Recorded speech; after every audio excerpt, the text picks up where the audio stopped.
Okay, I think we're live. How's everybody doing?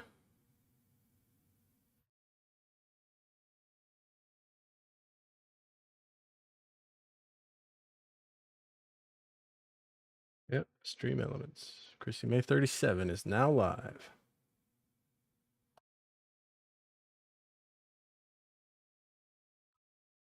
And it's working on YouTube. Okay, well, let's get the wine flowing, huh?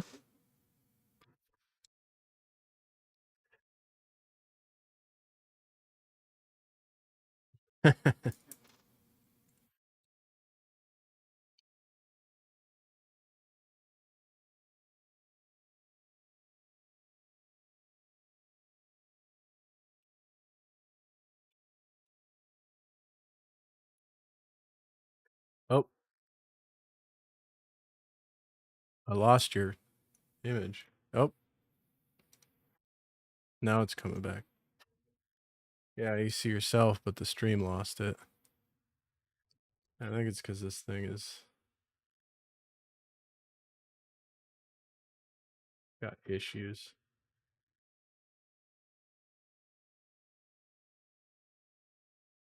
Version available, of course. Have to worry about that later. In the meantime, do it the old-fashioned way. Of course. Your camera just blipped on my side, but I think it's a connection issue. I think it's an issue with this chat thing that I'm trying to use. But since I'm not going through Restream, I'd like to find a way to not have to use Restream, because then we don't have to pay for Restream. $20 a month.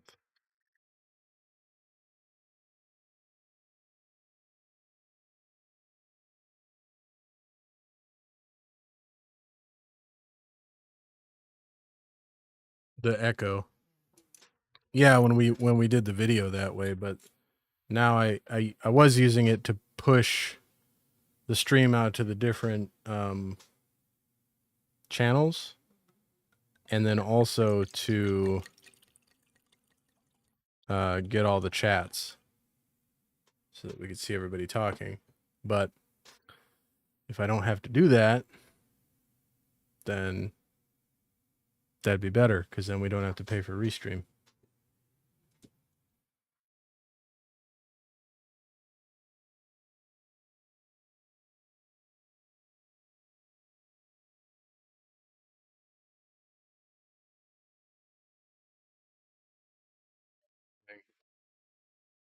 The last one didn't.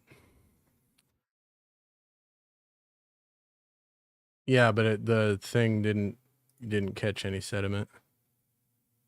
Guess it's working okay. You are low on disk space.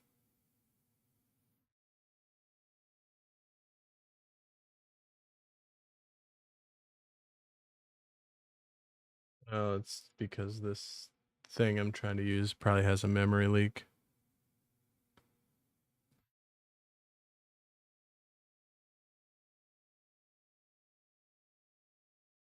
Oh yeah?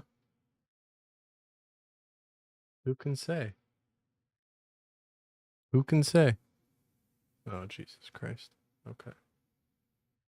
I think that was the problem. Let me get logged into this, and then I'll go get you some water.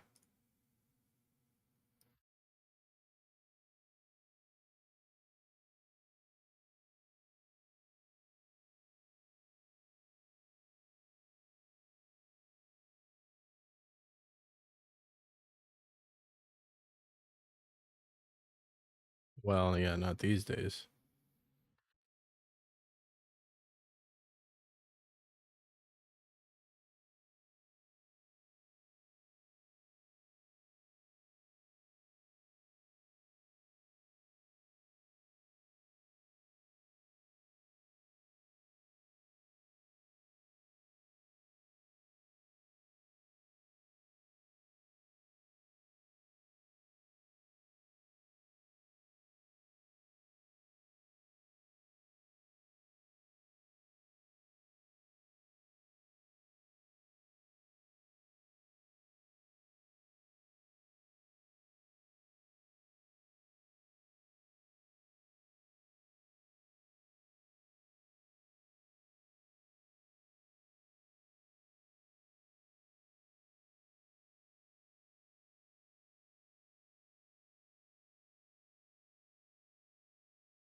gotta be.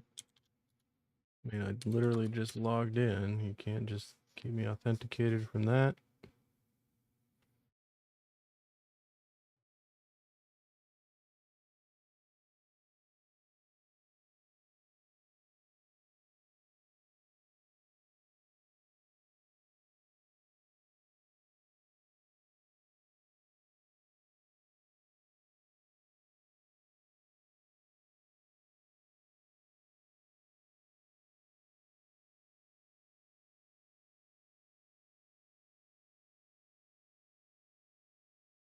Okay.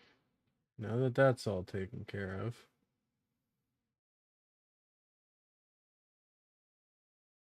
And get rid of all these pop-outs now.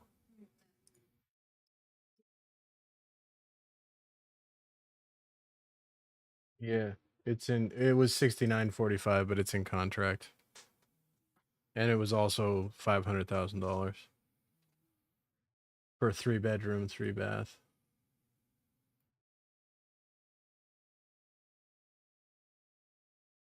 And 1,600 square feet. It's like, yeah. It's in the middle of the city though. That's why.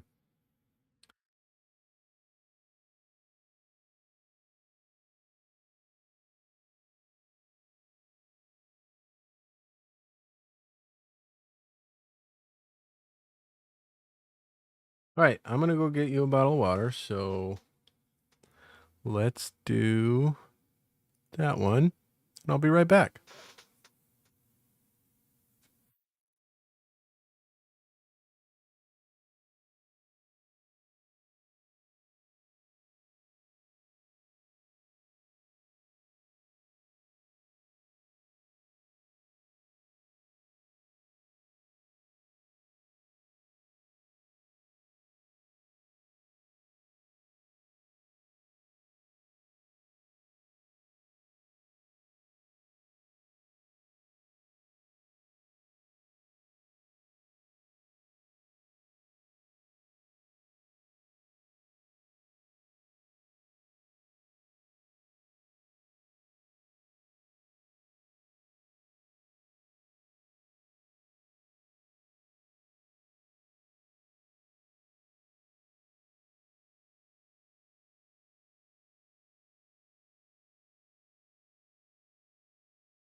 I'm back.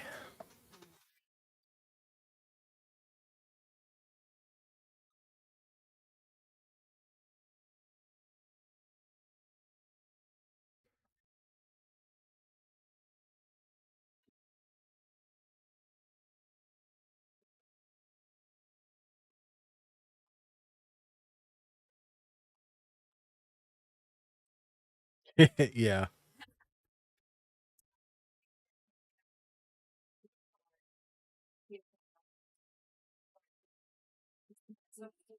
Yeah. They're probably gonna call it like casserole.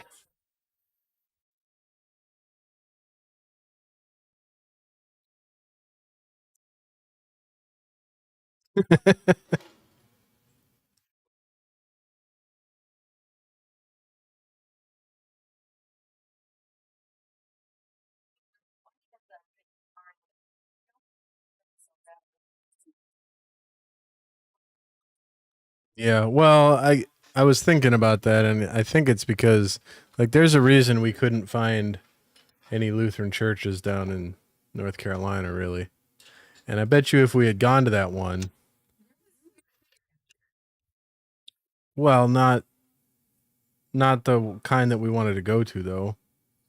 Weren't they all Missouri or something? Oh, really? Well, anyway, no, I blacked out for 4 years. But anyway, uh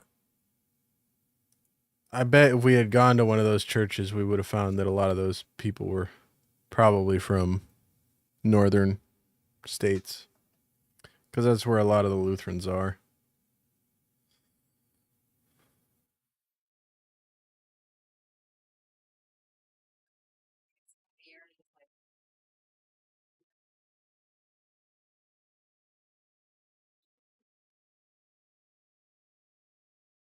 I don't know. Worry too much about it.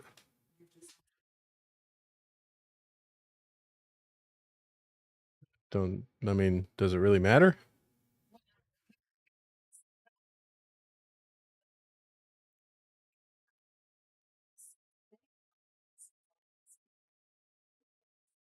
Oh yeah, that was weird.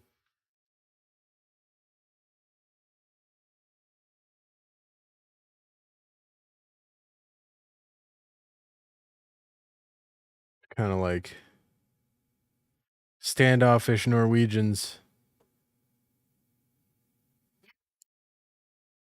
Well, I'm not Norwegian though. Yeah, I just get worn out. I can only handle so much social interaction. Yeah, I can only handle so much social interaction, and some days it's nothing.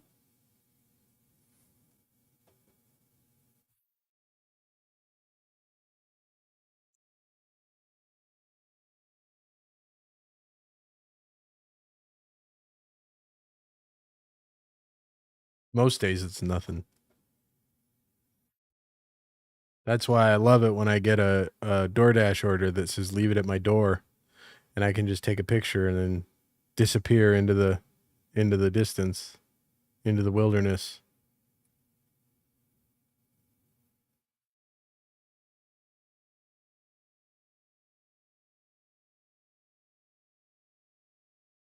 It was rough getting home today though.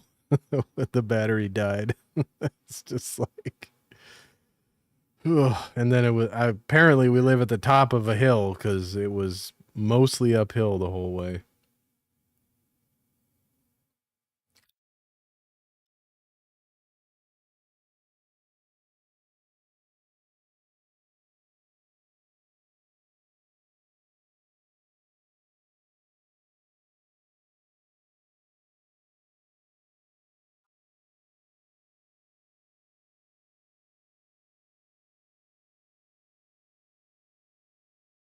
Right in the foothills.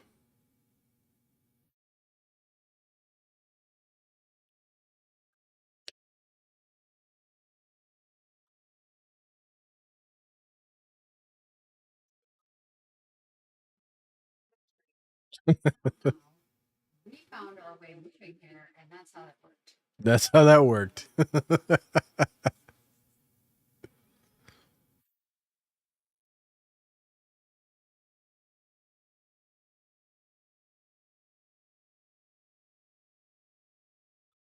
Is indeed how that worked.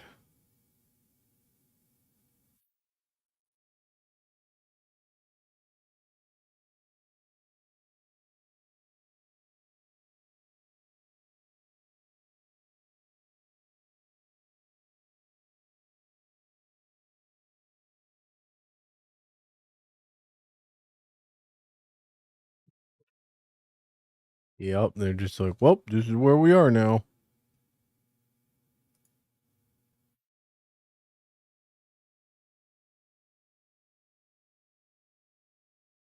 No, I thought you were talking to him.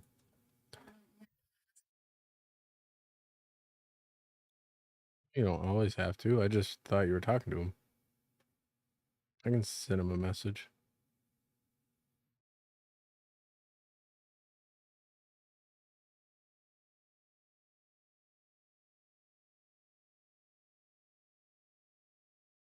Oh,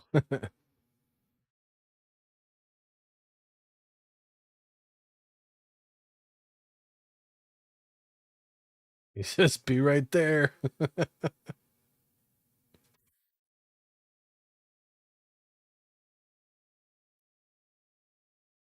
Oh, what a day.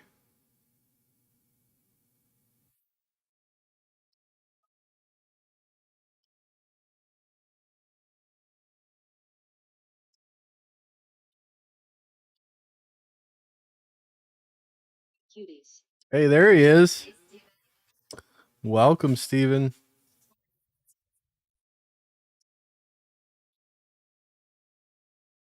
What dashboard? Oh yeah, I shut everything down because it was lagging my computer. It was making my computer go haywire. So you can just close that. Can't hear Wifey.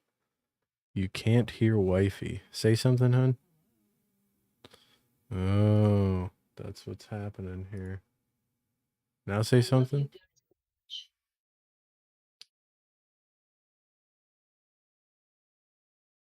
We love you too, Steven. Let me get this fixed real quick. Say something. Yeah. Flim flamming. No, it's because the computer just decides that it knows better than I do where I want audio to be routed all the time. It just changes shit. My keyboard in. I already plugged it in. Okay. There. Now you should be coming through. Hello? You just did it so that you wouldn't hear like a echo. No, I just thought that it should. I set it up. It should just stay set up, but Windows decides that it knows better all the time. So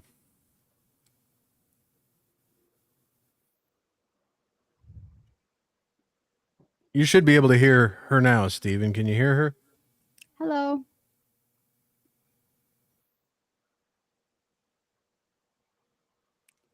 He's like, maybe. You must have already passed out. He's been drinking all day. It's football. Oh yeah. Yeah, it was a Steelers game. He doesn't watch Steelers. He's got California teams. Yeah, LA something or others and the Chicago. Go figure. Oh hell yeah, I love Guild Wars. I have not been able to play since. Oh nice. I haven't been able to play Guild Wars since the Well, you're gonna have to like get us both in the same location for that to happen. But yeah, I haven't been able to. Yeah, it's awesome. Haven't been able to play since the new expansion, but I've got a level 80 necromancer that I did the Reaper whatever it's called. Elite spec. I've wanted to play it since Secrets of Obscura came out. I just haven't had time because classes started and family stuff has been taken over. So I've been spending. I literally spent all day yesterday working through a problem in class. So it's been taking up a lot of my time, but hopefully I can find some time to play at some point here in the near future because I do want to get into that. I want to be able to use the elite specialization weapons with all my elite specializations. So get on when I can. Yeah, that's what I'm saying. I want to get on. Let's cut the BS, he says. Yep. He's like, bullshit. Yeah, there's a lot to do. I skipped straight to Path of Fire so that I could unlock all the mounts. He means when you turn 80 years old. No, he's talking about Guild Wars. Now I'm going. Getting close. Now I'm going back to Heart of Thorns. To get like all those masteries done. Then I'm going to. I might just go straight to Paths of Obscura because I want the sky scale. Apparently, you can get really easy.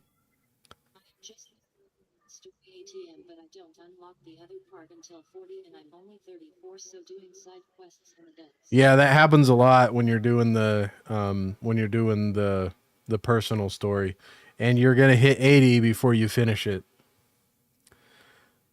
So, but it's worth finishing. It's pretty good story. I enjoyed it, and it's interesting. Well, I don't want to spoil anything, but yeah, the story arc that I'm going through right now is interesting because my character is a Sylvana, and but you got to work for it. It took a lot. The unlocking the Griffin was a slog, although well, do you do you?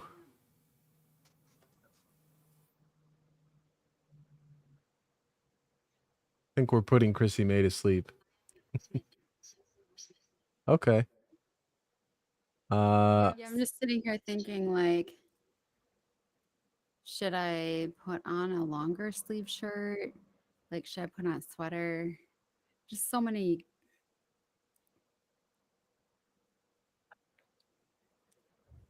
so many thoughts running through your head. Because, I mean, after I drink a little more wine, then I might get too warm.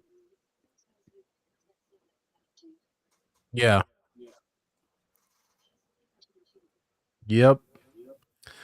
That's what I like about and the really cool thing about Guild Wars is if you unlock the masteries, it's unlocked for all your characters. So when you unlock your mounts, you can make it level 1 alt and they'll have all the mounts.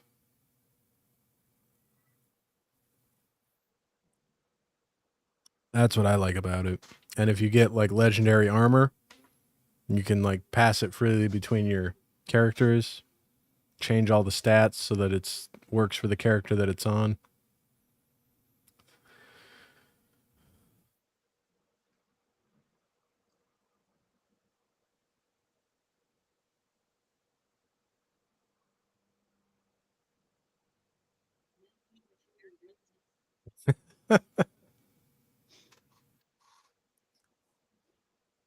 I don't know.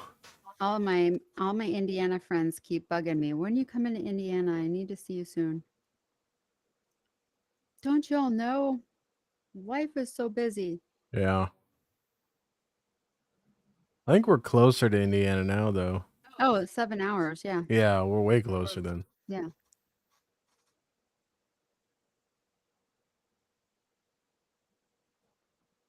Still the same distance from Minnesota pretty much.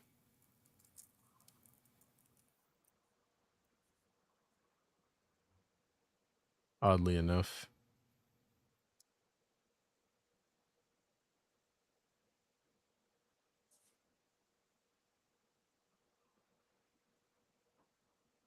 Oh my gosh, that chick that's constantly whining about her whatever says that, she's always like in a bed and, I'm so sick. I'm so Oh sick. yeah.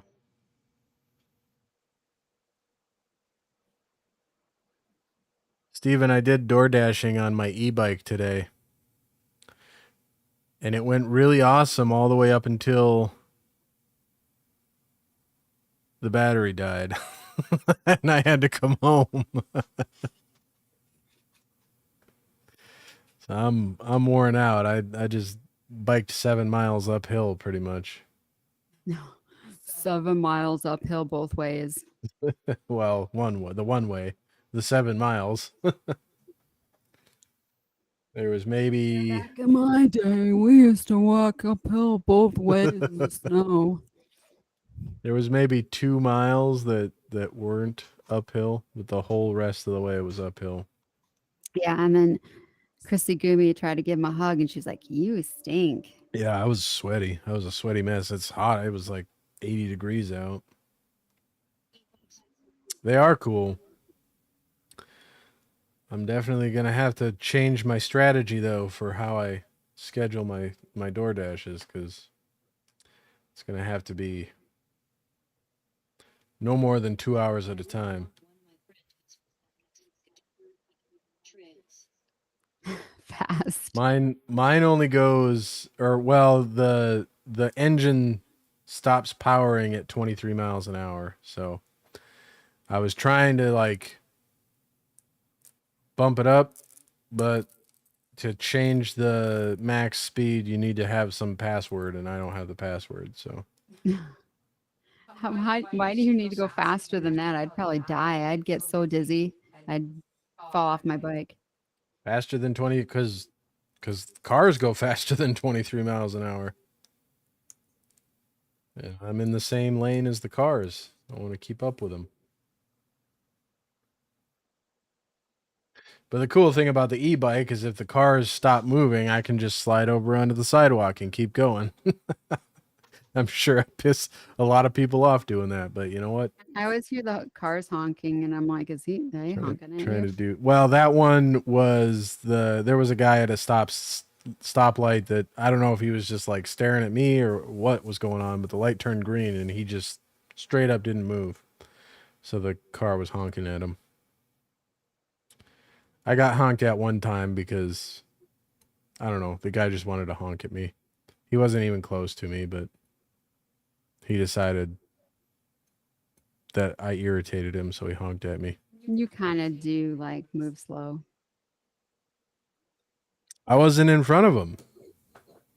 Like I was going across the road. And he just decided to honk at me. Cuz he thought he was moving faster than he was, or he thought I was moving slower than I was, or I don't know. I do know that a lot of people just are angry about bicyclists in general, so I think that happens a lot. They just look for excuses to honk at people on bicycles. How do you know that? Because he's not very active now, but a guy that I went to high school with named Jeff used to bike like year round in Minnesota. He used to bike in the middle of the winter, bike, well, he just biked all over and he used the bike lanes and he always had altercations with drivers that would get pissed off at him for whatever reason. And then one of my classmates told me that he like we were standing waiting for the bus watching all the bicyclists go back and forth and he's like, "Man, those bicyclists piss me off." I was like, "Why?" They're using the bike lane. Yeah, blah, blah, blah, blah, blah. It's like, okay. Like one of your classmates, like where you work now, or? Yeah. Oh, okay. Yep. Okay. I wasn't sure if it was like a friend of yours or No, he's I think he's classmate. one of the lieutenants. Oh, okay. Well, I put more money on that than if it's a friend of yours, because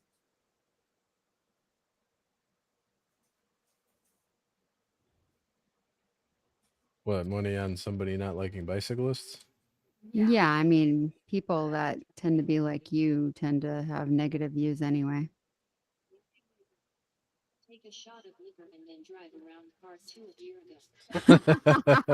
That was more than a year ago. Yeah, that was a while back.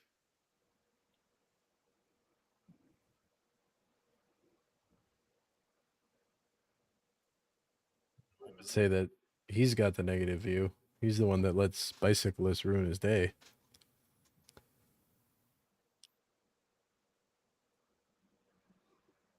Yeah, but you also tend to not have, you're not as optimistic as I am. Okay. Just point taken.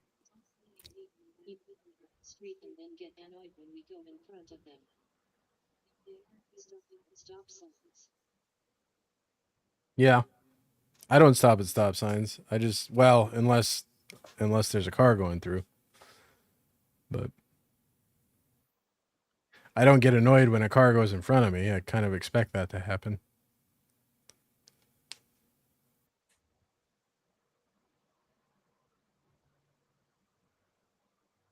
I was driving down the road the other day. There was this person that like was decked out in all the bicycle gear, like they were like Lance Armstrong, but it was a female. And they just kept getting, and they were like on the road, like in a road where there was no bike lane.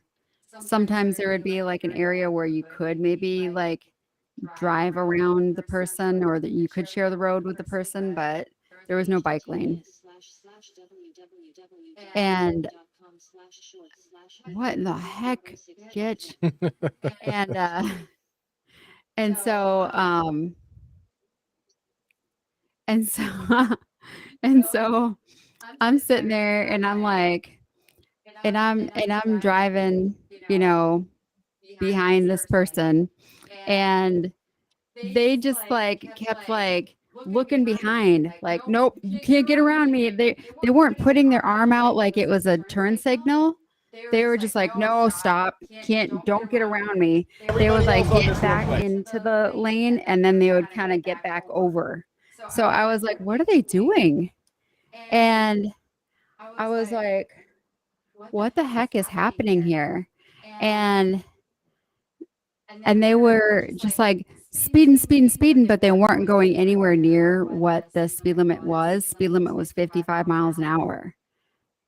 We're doing 20. So there's people behind me that are trying to figure out if they can pass me, but the street is like windy enough that they can't, it's like a double line and everything. And so then when it would get to like be a passing zone or whatever, the bike would get back into the middle of the lane, put their arm out to stop so people like wouldn't like they would like get over to the middle of the lane again and like put their arm out so people couldn't like pass safely. And I was like, what in the heck are they doing? Like they're making it so people can't like pass them. Like that's a jerk thing to do. Like what? It was I was like, this is like a passive aggressive bicyclist. Like you're sitting here with your biker padded butt shorts on, with your biker padded butt shorts. yes.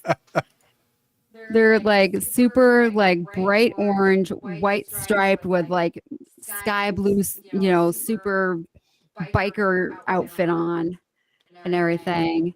And they're like super like Aerostream, glider helmet and everything. And I was like, you're doing these games so people won't go ahead of you?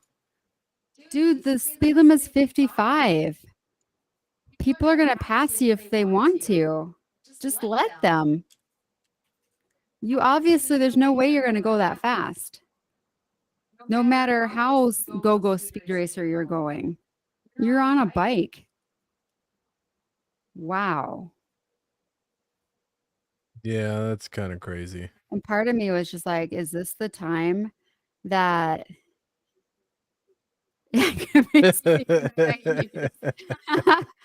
and I was like, is this the time that I turn my little button to like race mode and go like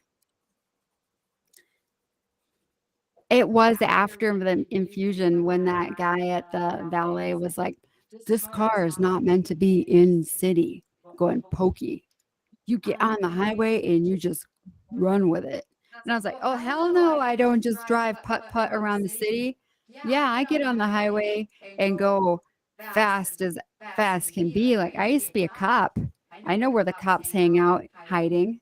He's like, oh yeah, I knew that's what you guys do. He was like, I know that's how cops speed all the time. They just put their lights on and they pretend they got to go somewhere. I'm like, hey, I'm not saying for one, I never did that, truthfully, but I do know that cops do that sometimes. And like, I'm not saying that's right. It's not right, but I do know it happens.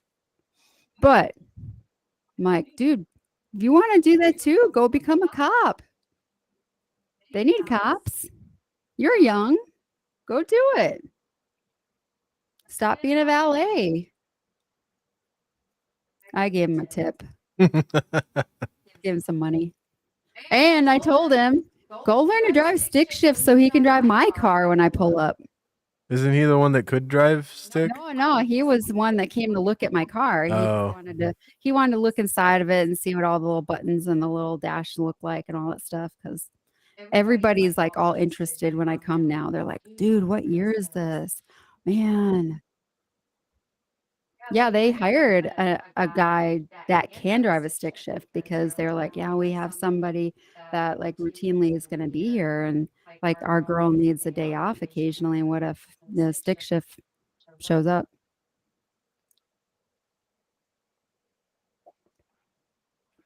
I mean, I told her that I will always try to make my appointment on the 5th. So that way she can know.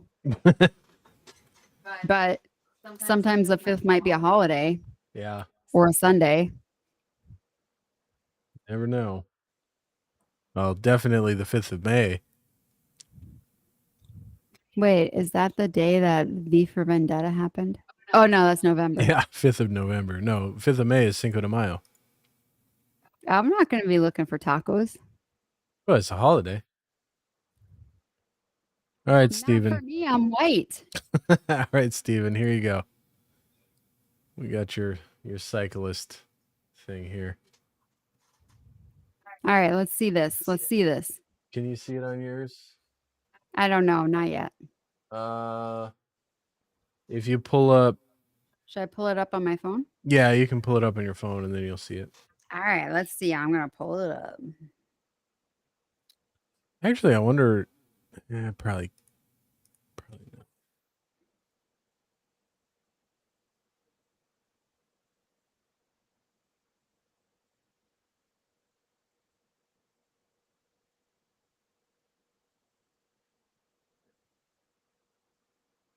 Okay, I'm waiting. You got it on your phone? Mm-hmm. All right, here we go. And yet, you come down in your pack, you get your herd mentality, and you think you can blow through our city. And then, when somebody accidentally honks at you, you give them the finger, and then you call us and say people are being rude to you. As a whole, I'm generalizing, of course. I'm not singling any of you out. They called the cops Plain because as somebody honked at them. plain as day. I never stopped running stop sign first of all. Guaranteed. What's that? I didn't stop talking. You didn't? No, I didn't. You stopped. Yes. Anybody vouch for him? Anybody see him stop? But I understand what you're saying. I didn't. Okay, well, Were you riding in this group? I was riding. When I saw the group came by. Oh, okay. I understand what you're saying. I think you're a liar. Okay? You're a liar. Can we just hear the officer? Let's hear him out. He's going to get a ticket. Everybody else You're can a go. liar. They got- He's gonna get a ticket and everybody else goes. Yeah, you come down in your- Yeah, that's good.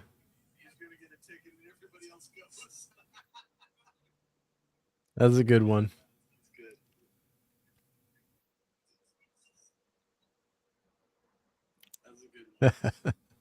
That's funny. Ha ha ha ha.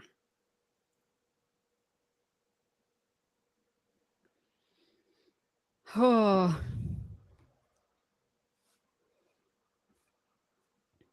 I never pulled over a whole group of cyclists. That's funny.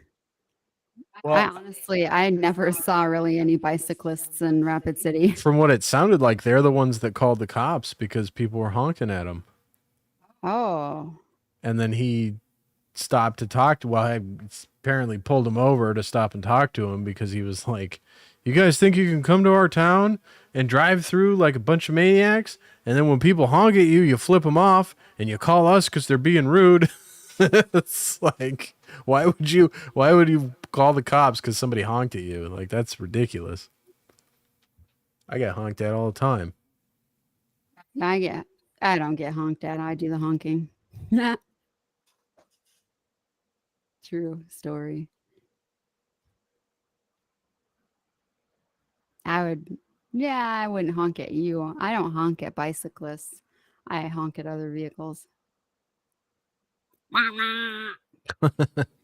Well, yeah, I only got honked at the one time, and it's because the guy, like I said, I just cut across the road. He wasn't anywhere close to me, but he felt the need to honk. Maybe he thought you were cute. Yeah, maybe. It could have been Steve for all I know. Trying to get my attention. Steve, were you in Pittsburgh earlier today? Steve was laying down some cable, Yeah. Do you need more wine? taking it on the road. Do you need more wine? No, not yet. Oh, okay. Dude, you need to slow it down. Oh, I had my 2 glasses. I decided this week I'm going to stop after 2. That's what the doctor told me to have, so. You already drank your 2 glasses? Well, yeah. Already? Well, yeah, I was parched.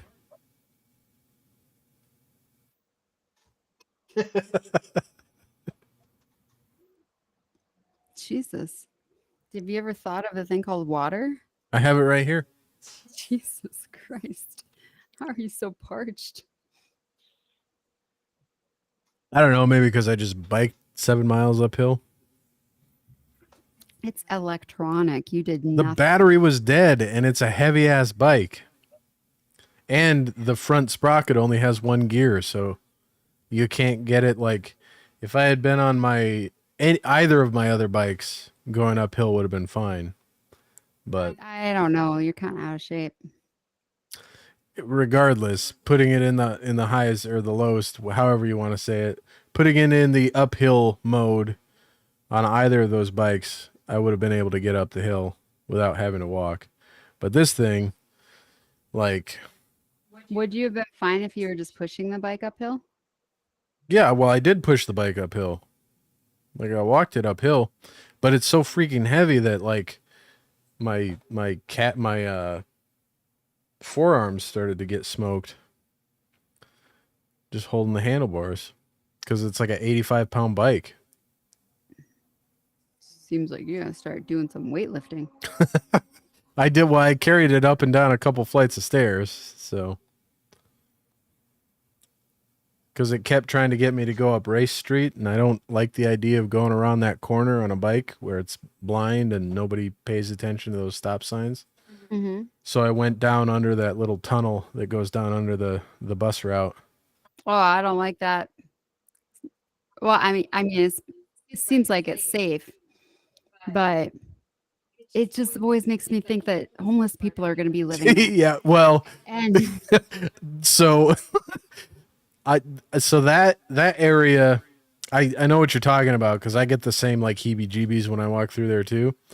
But there is a dirt path that goes on the backside of the bus route. Like once you go past the Race Street and the police department and stuff like that, there's a dirt path that goes all the way down to pretty much to Penn Avenue. Hey, Liffian, how you doing? wait, I need to see this. I can't understand. I need to wear my glasses. He just said hi, or they just said hi. Hey, I'm getting my glasses. Okay. What's this about? This is about life. This is about just talking about whatever comes to mind, whatever ends up. I right now currently am talking about the fact that in my spare time I do door dashing, and I recently got an e-bike. And so I did the door dashing with an e-bike today. And the battery died. And so, but we're kind of talking about some of the routing and stuff that I took, and I was just discussing, or there's this like little tunnel that goes. So I don't. We just moved to Pittsburgh. Yeah, I don't know if you're familiar with Pittsburgh, but there's a road specifically for buses that goes like right through the city, so that the buses can just travel really fast around the city, and it's pretty close to our house. And there's this little pedestrian tunnel that you can like take the stairs and go under the busway, come up the other side to go to like, there's a library over there, and there's like other parts of And the neighborhood over there. To a pretty decent neighborhood. Yeah. They call it a borough. We're not familiar with things like this. We're military, so it's like kind of our first time like living off of a military post and stuff. So in a while, actually. But where we have lived before, there's been quite a bit of like homeless encampments and stuff like that. So anytime we've ever like been around an area where there's like tunnels or like bridges and stuff like that, we're just used to seeing a lot of like homeless people living in that area. So like when he's like, "Oh yeah, I was gonna take my bike through that tunnel," I was like, "Wait, what? I did take my bike through that tunnel Like that's not safe." like 3 times. Well, it's safer than I elected to go through that tunnel when I was coming home rather than go down the dirt path that it was trying to get me to go down that's on the backside of the busway, because there's like legit already established camps on that pathway. Wait, there is? Yeah. I haven't seen any homeless people since we've lived here. They live on the backside of the busway over there. You won't see them in your car because there's no road that goes over there. That's why they're there. Tents and stuff? Nope, not tents, just like little places with like a chair and a bunch of litter all over the place, and like, yeah, Really? abandoned houses that I'm sure people are squatting in. And I was like, I'm not going down that path if I don't have electric power to get away from if somebody tries to come at me. Because like I went down it the first time and there was nobody in there, and I went down it the second time and there was like 2 or 3 homeless people like hanging out. Wow. Okay. Because I guess I was like, I told somebody the other day, I'm like, maybe I'm really naive, but like all of the places I've driven through in Pittsburgh, and I've driven through a lot of like weird areas, abandoned looking areas, like very populated areas, like all over the place. And I have not seen there's been like no panhandlers. There's been no like tents. There's been like nothing. Well, you don't drive around. Well, I drive all over the place. yeah. I see. I've driven through Penn. I've driven through Forbes. I've driven through like, Rankin. Yeah, there's none on Forbes, Like, but Penn Avenue between the McDonald's and whoa, what is that? I don't know what you're talking about. My computer just went crazy. Penn Avenue between Forbes and Bakery Square. There's always a couple panhandlers down there. And then there's been a couple times while I've been door dashing where I've had people like, "Hey man, I'm just trying to get..." Oh wait, no, I take that back. When we were at the $5. dentist that one day. Oh yeah. And then that guy was, "Hey, I just got out of the clink and I know." I just got out of the state prison It's like, and I'm trying to get some money for the bus. I know that's a life you'd never understand, but yeah, okay, man. How about don't come up to somebody in their car, try to ask for money, and open with, "I just got out of the state prison." That's probably not the...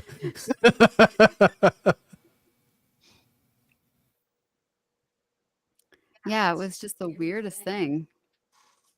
But I mean, compared to like everywhere that we've lived. How about you go?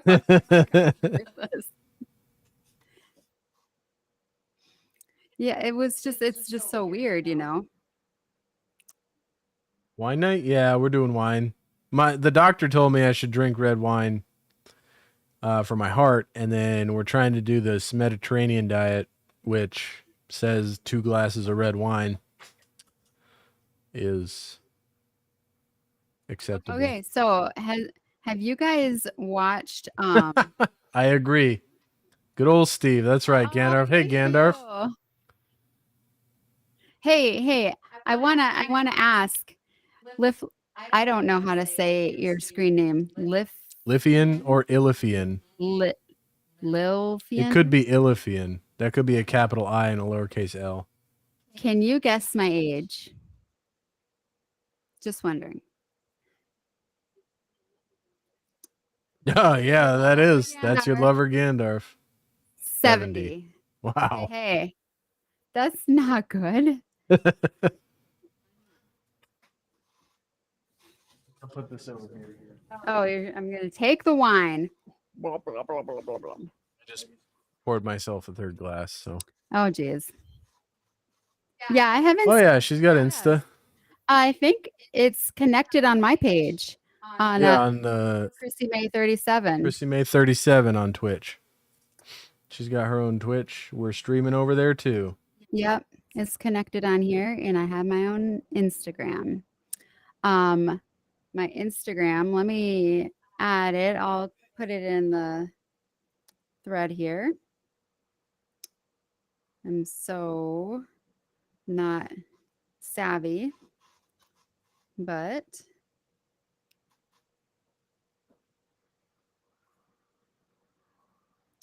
sheesh. Can you add my Yeah, thing? I was just on my way to I'm so go. horrible at this. Clicking and pasting after I've started drinking wine. Anyway.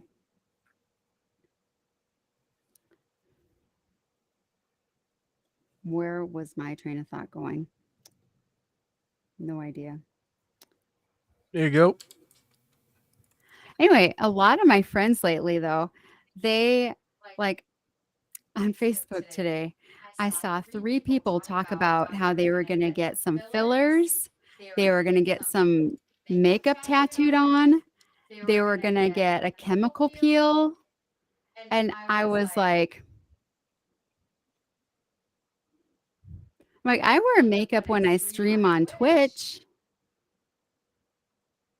I wear makeup sometimes when I go out for whatever, but sometimes I don't even wear makeup.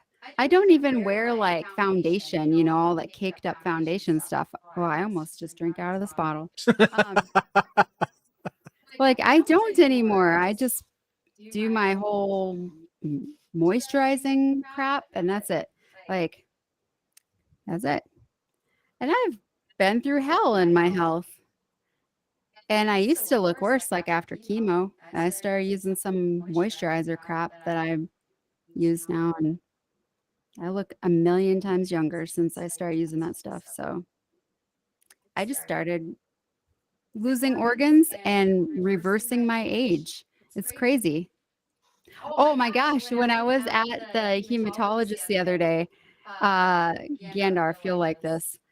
One lady said that I sounded like Bobby's mom off Bobby's World, which I agree. I could sound like that because everybody thought that in high school. And then another lady said I looked like Leah Thompson from Back to the Future. Hey, Kim. Hey, Kim. How's it going? Have you guys gone to the Renaissance Festival? It's going on right now, right? Yeah, they went last weekend. Oh, Or the weekend before last, never mind. maybe. Nice. I started splicing up the our last session of Dungeons and Dragons, and boy, we spent a lot of time fighting the software, trying to figure it out.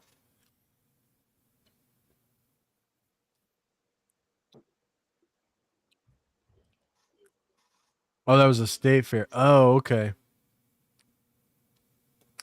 I miss Renfest. I love Renfest. I almost like Renfest better than the state fair. Why? The only reason I like the state fair better is because you can get a bucket of cookies and the cheese curds.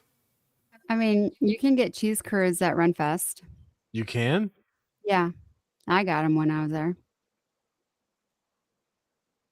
Huh. I never got cheese curds at Renfest. Yeah, I got cheese curds. I got some grapes, and I got a turkey leg. Well, you got to get the turkey leg. I always got the. I always got like a sandwich. Yeah, 3 hours of gameplay is 1 hour edited. I'm probably gonna be close to that. I'm also cutting out a lot of like the little.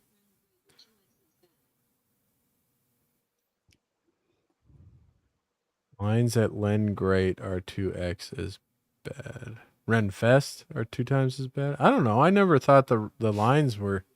I guess the only line I ever got in was to do the Jacob's Ladder, though. At Renfest, I really mostly just walked around and I did the chess. I did the chess, and I did puke and snot. And I got the king's nuts. You got to get the king's nuts. And then I checked out the animal rescues. mostly just walked around, yeah. And took in the sights. I always got beat by the chess master.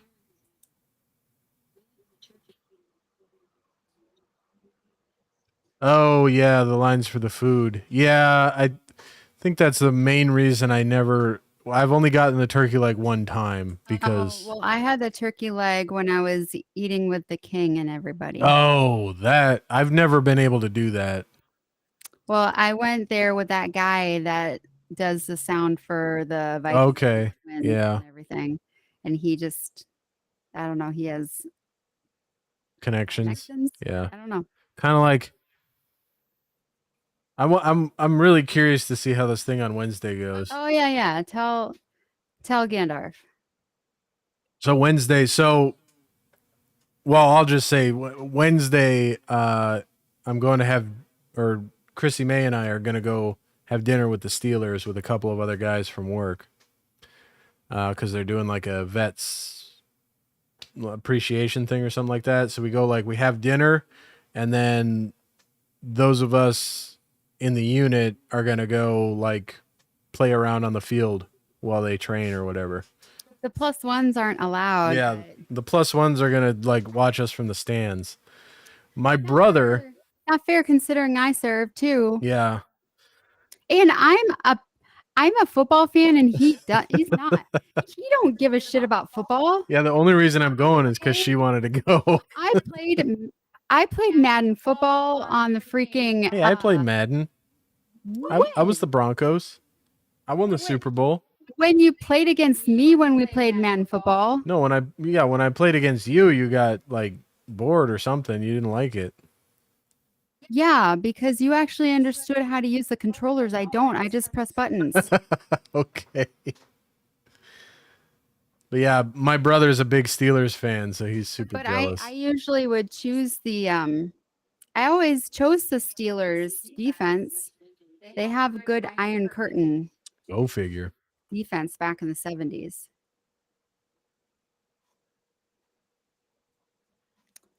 But yeah, I mean, if they would have let me on the field, though, I'm good at flag football and I'm short and I'm going to go for the knees. Somebody get hurt. Don't let me on that field, people. Go for the knees. Yeah, I know how to play football. I'm good at catching. I'm good at throwing. I'm good at tackling. Not good at running anymore. I'm freaking slow, apparently. That's what Gitch says. Not what I say. That's just what happened when we were moving into the house. I felt like I was running fast. Thought you were going fast. You were not going fast. I thought I was. I was like, you were moving a lot. You just what weren't. does that mean? All the rest of me was just jiggling or what? No, it means like you were doing a lot of motion, but you weren't making a lot of lateral progress.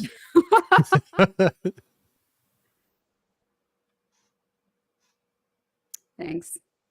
It is what it is. Man, oh man. Oh well. It was funny though. It's because it was like we were moving into the house. We had just got here. It was the middle of the night. We had to get the trailer unpacked because everything that she was going to use to live in the house was in the trailer, to include the bed that she was going to stay on.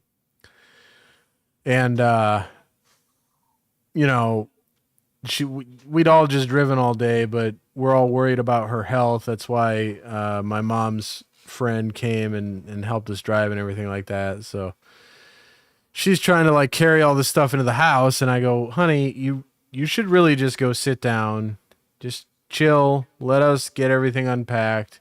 And she goes, okay, yeah, I'll do that, and takes like one step toward the house and then turns around and starts trying to run to the trailer to unpack it. So I just like caught up to her and I was like, what are you doing? It feels like he just took 2 steps, grabbed me around the waist and lifts me off the ground with one arm, like he was like a caveman or something. I'm like, do I really weigh that little? He just like lifts me up. It makes me feel like I do because Chrissy Gumi just like pushes me around like I'm a rag doll. So Well, yeah, we've had some rough. That's why we didn't stream last week. We've had a pretty rough couple of weeks. Yeah, my health has not done so well. Yeah, between her health and Chrissy Groomy is just not. Chrissy Goomy's off the rails. She's not. She's not listening She's to not taking the move very well. She has her moments where she feel like she is, but then. And then when you don't give her way, she's like, "I'm a 2-year-old." Yeah, it's been rough. But I just hope we can get. Well, I know we'll get through it one way or another, but Yeah, either I'm ending It's up in the just- grave or well, something. hopefully not. Oh, tell them about the concert we went to. Which one? Oh, the most recent one? Yeah. Yeah. So Duh. so I was not like super stoked about going to this concert because it was 2.5 hour drive. Ended up being like 2.75 hours, No, almost it 3 was- hours. It was a 2.5-hour distance drive. It just took longer because of whatever. No, it was not gangster rap. It's country. It was Jake Owen. Jake Owen. Music. Ended up being a really great thing that we went. I really wanted to go because for me, like I really needed some like should have been gangster. I mean, Shoulda, coulda, woulda. if it was Warren G or something, maybe, yeah. I really needed like something fun to do, and just because I had been in so much stress, you have no clue. Yeah. And like I had said she should just go and like invite some people, but everybody I did. I invited everybody so that she many invited just kept like flaking out on her. And I was about to post it on Facebook being like, hey, if anybody is willing to drive to Cleveland and meet me for this concert, I'll get the tickets. Yeah, but I was about to. And then he was like, okay, fine, I'll go with you. yeah, so I was like, because I had class that morning. Jake Owens, yeah, he's a country singer. He's pretty good. You probably heard, well, maybe not, but If you don't listen to country, yeah, he's got some popular songs that I was a lot of familiar with. He's been popular but- since like 2000. But when she sent me the text message, she's like, "Whoa, honey, check it out!" And I was like, "Who's that?" So then she sent me a music video of one of his songs, and I was like, "Oh, okay." So for me, just a backstory on this, like he's got a bunch of like songs that I have them like rotate in some like playlists that are like my like uplifting, they're like, oh, like good vibe music playlists or whatever. They just happen to be songs that like came out and hit the radio like in good times of my life, fun times of my life. And so they have like, they're attached to good memory times, And so they were always played, constantly on the radio when I was just having good times in my life. And so for me, music is that kind of situation for me where, like I like to listen to music if I'm down in the dumps, I listen to music to cheer myself up. I avoid music that is attached to like bad times in my life. I don't listen to music in times of when I was married to jerk ex-husbands and stuff like that. So, for example, but Jake Owen happens to be attached to times in my life where, it's great. Like when we were at flight school, Fort Rucker is like, I loved being at Fort Rucker, even though I had colon cancer there and that really sucked. I still attach Fort Rucker as a really great time, despite having colon cancer there. You would think it would really suck for me. I really loved being at Fort Rucker. So Jake Owens was on the radio all the time there. So it's just an artist that I attach like good times with. So for me, when I saw him, I was like, I need to go to that concert because I need to have a good time. And so I was like adamant I was going to go to it. So I agreed. So we use this thing called VetTix, Gandalf, if you're not signed up for VetTix, you should sign up for it. It's a freaking awesome program. But essentially, you can get, there's usually, for any given event that they have available, you can get between 1 and like 6 tickets usually. Okay. You should really start digging into it, because like I said, you can get anywhere from 1 to 6 tickets, and the only thing you pay is the Ticketmaster transfer fee. $14. So it's yeah, like $15 for however much amount of tickets that you $15 total for however much amount of tickets that you request. And they expect that if you're going to request a ticket, you're going to bring somebody. So, you need to be responsible with it, because they will, if they find that you're just getting tickets willy-nilly, they're going to ban you or whatever. But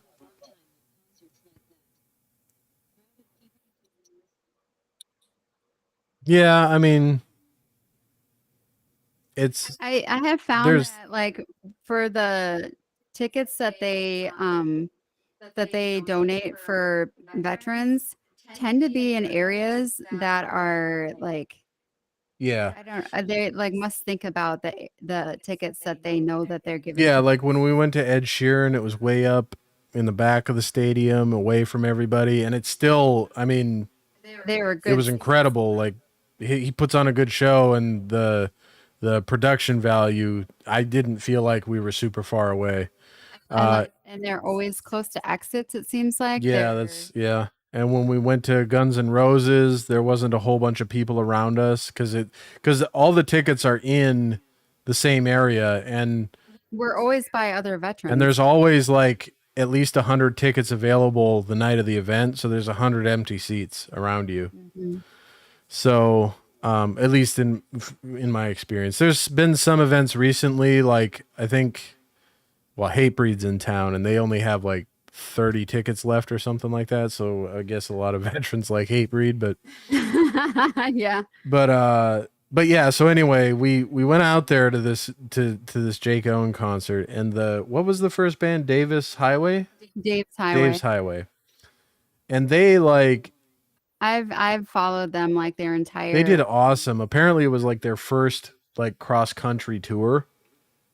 And they did their whole set, and it really spoke to Chrissy Gumi. Like, she was dancing. She loved all the songs. She was really getting into it.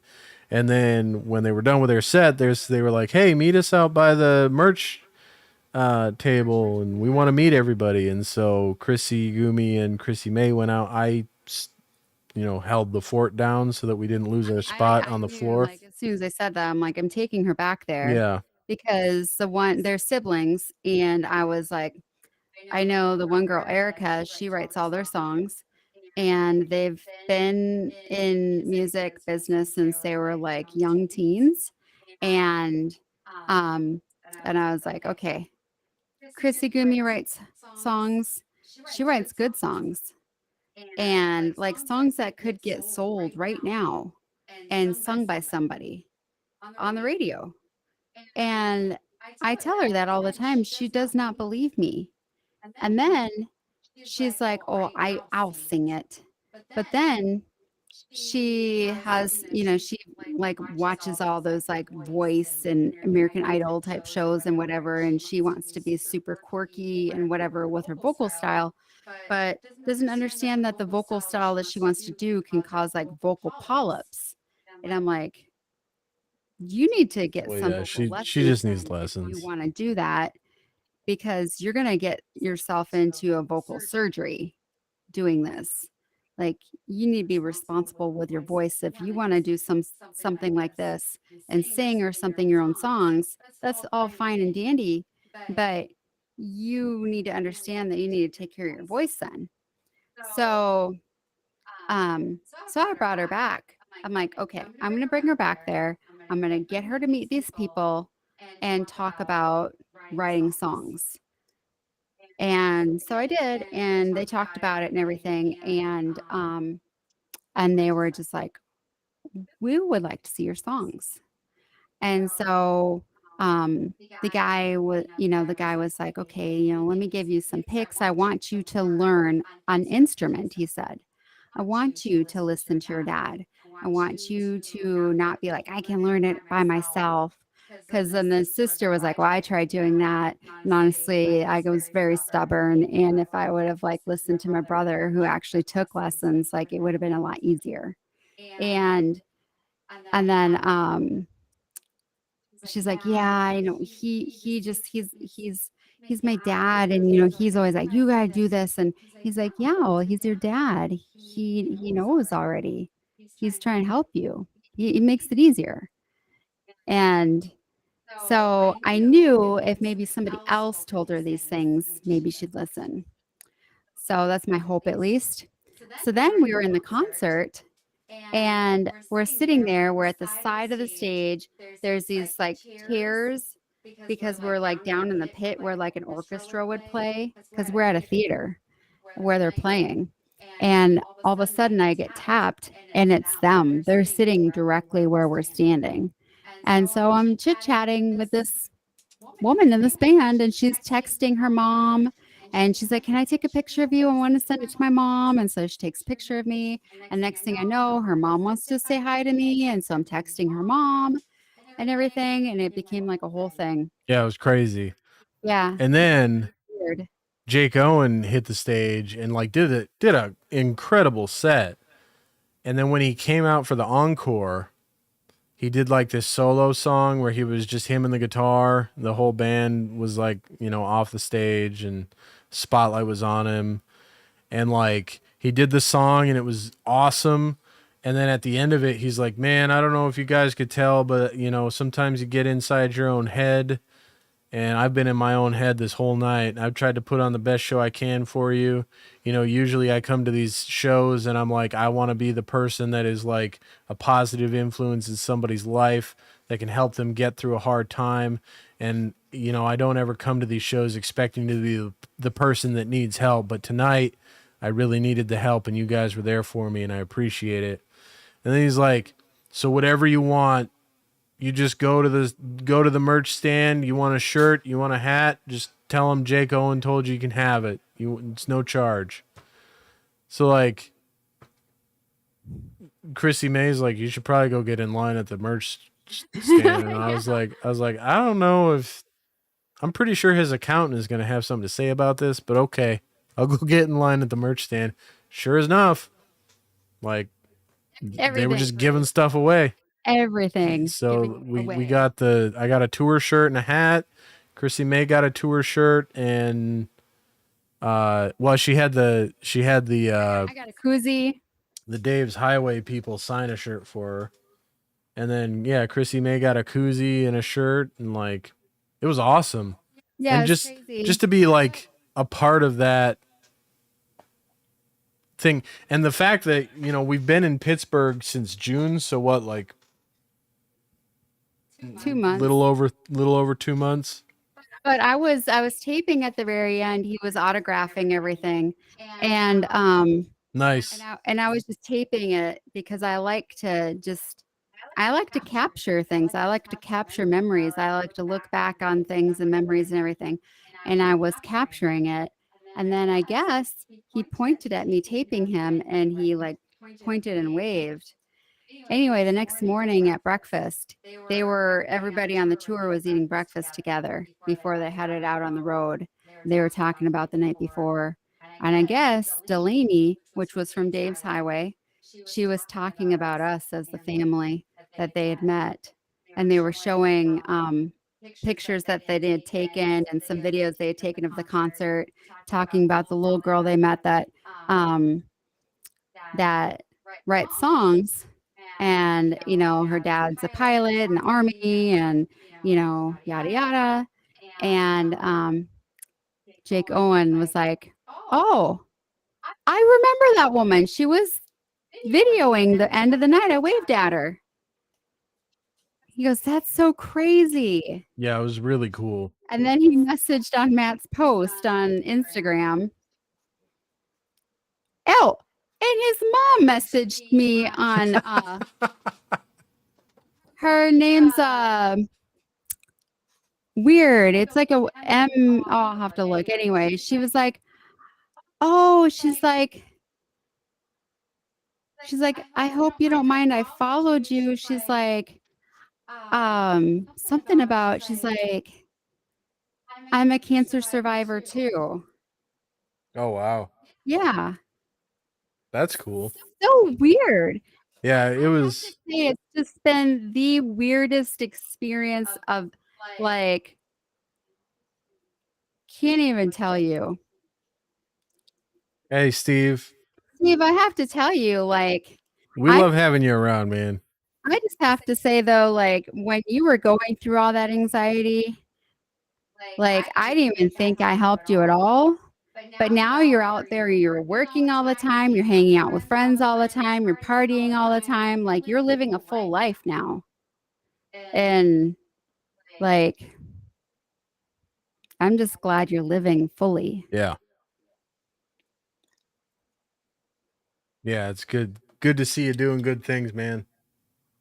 Because I see like on, Instagram, Facebook and all that, and I'm just like, dude, Steve's just like doing life again. Yeah, Because it's there was awesome. a time where you were just like, you were like, I feel crippled, That's a good thing. Well, that's, everybody needs something in life. Yeah, that's true. That's why some people are always just like, dude, Chrissy, like, you're sick. Like, you need to slow down. You need to like just take a break, take a chill. You need to whatever, blah blah blah. And I'm like, no, I'm signing up for classes again. I know, like, I just was sick. I was in the hospital. Like, I'm not going to do nursing right. Obviously, I don't know if you guys know, I stopped my nursing program. Completely switched out of nursing. I had something happen with my body. I went down the whole cancer luge tube, and I can't do it apparently.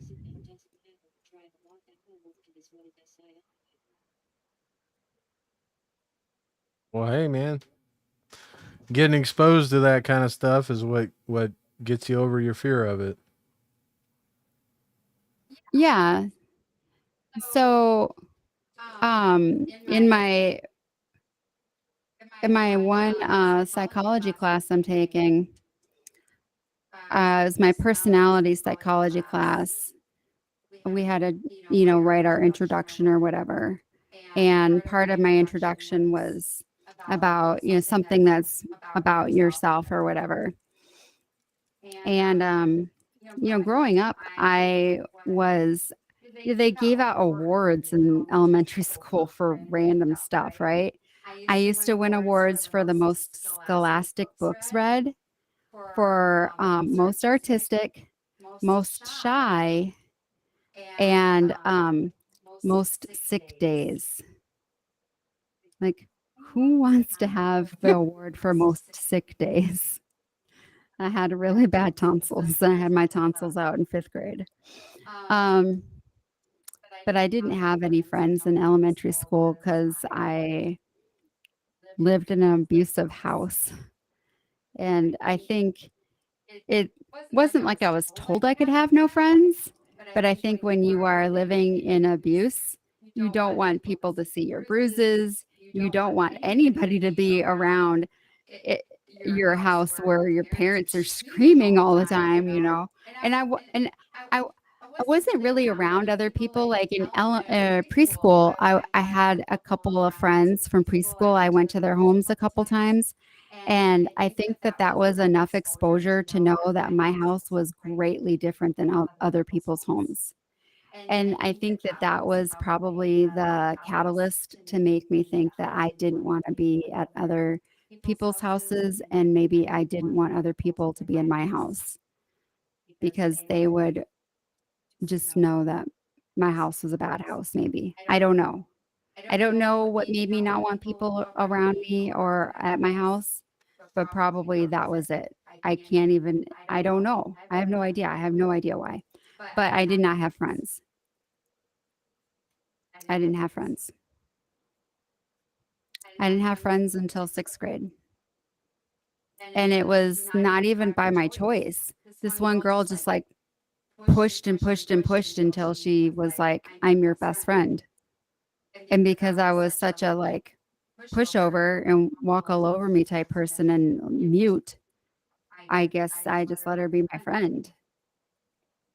No idea. And then 7th grade, my dad was out of the house more than he was in the house. So I kind of opened up more at that point. So then I started getting friends in junior high. My parents had split up by then. And I told my mom if my dad didn't move out of the house, I was going to move out of the house. So, and people kind of think it's crazy because when they meet me now, I talk all the time, whatever, but I never spoke when I was young. So in this class, they're just like, what's something that's unique about your personality? And I'm just like, I do all the hard things. I do all of the hard things.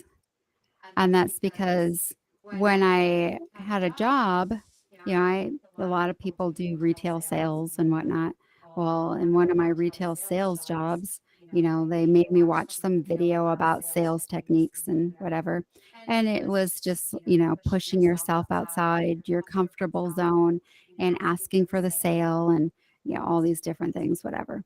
And I guess I took from that, pushing yourself outside your comfortable zone. Like, I guess I took that and I like applied it to everywhere in my life. I guess then in a different time, in a different job, it was a sales meeting, but it was because, I was like a sales leader, and somebody had said that there's no growth if you are doing the easy route. Growth happens when you go the hard way. And, it brought me back to that, sales video on that VHS tape, at RCC Western Store. And I was like, yeah, like anytime I've ever done the easy way in life, like I haven't gotten anywhere. It's only when I've done the hard things in life, the things that hurt me and, whatever, that I've found success or I have found growth. So that's just been my thing ever since. Like, if I want to have success or if I want to do better or if I want to get over something, get past a fear or whatever, I do the thing that's hard. That's just what I choose. I think that's the only way that I'm going to succeed. So it's what I always tell Chrissy Gumi. It's what I tell my friends. If it's easy, it's probably not what you should do. If you want to get through something, if you have a fear, if there's something that's hard, then time to get nasty. Then you gotta do the hard stuff. So, Stephen, sometimes you gotta do the hard things to get past it. Gotta do some exposure therapy.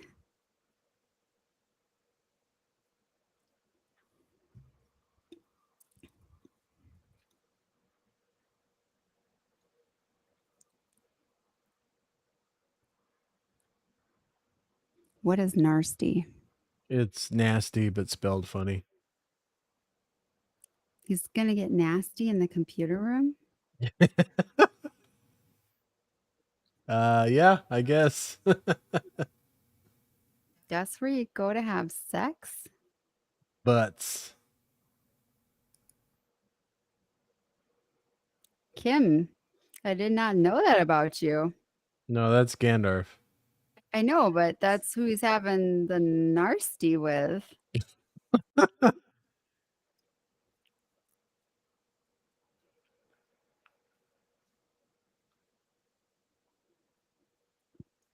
Is Kim into computer stuff too? Like gaming and stuff?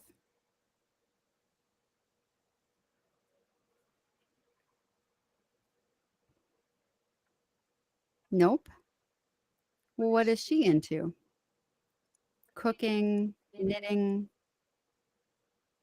animal rescue?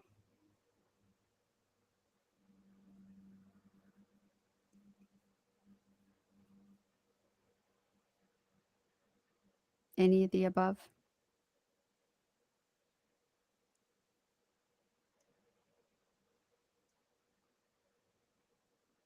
All of the above. Maybe not knitting. I don't know. Maybe knitting. Who knows?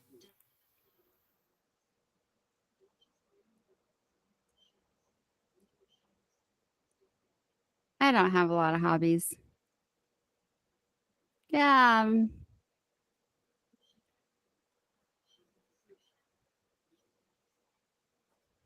Maybe she can cook. Maybe she cooks stuff that you don't like to eat.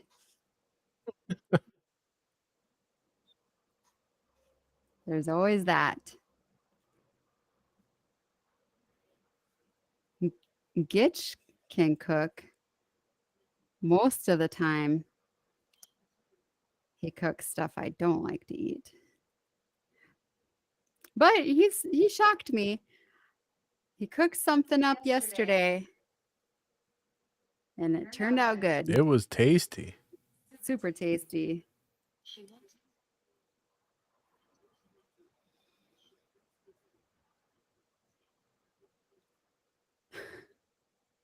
Microwave a steak? Isn't that against the law? No, putting ketchup on a steak is against the law. I'm pretty sure microwaving a steak is also against the law. Maybe. Yeah, I don't know. Maybe. I don't know. Look it up. Look it up. Yeah.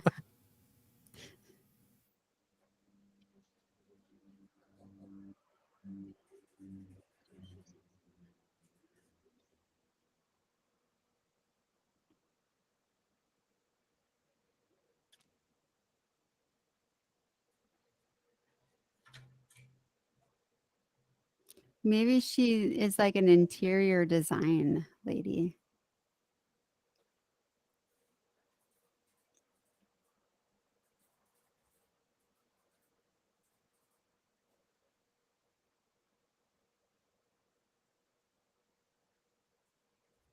I like to window shop too at places that are far out of my I used to work in banking for a long time.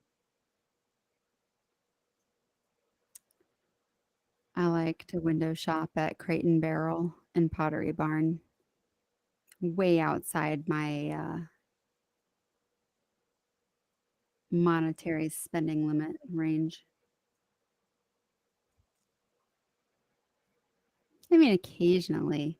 They have stuff on clearance sometimes. But you can go on Poshmark and I'll find stuff on there. Thrift store spending.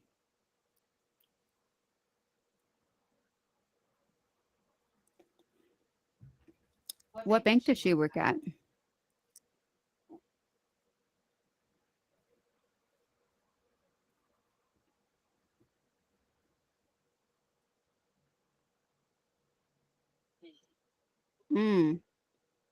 They offered me a position when I was living in Washington.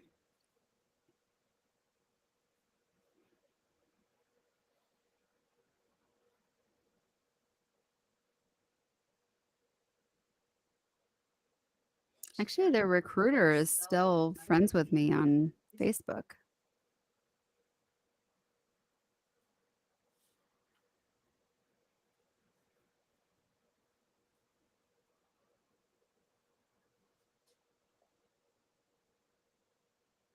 This is a very dry wine. I like it.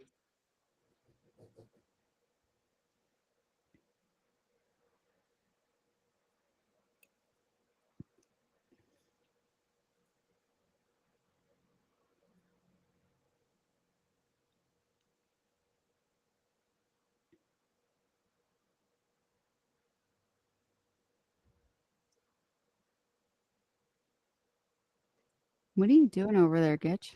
Still trying to solve the multiple chat streams problem so that we can stop paying for Restream.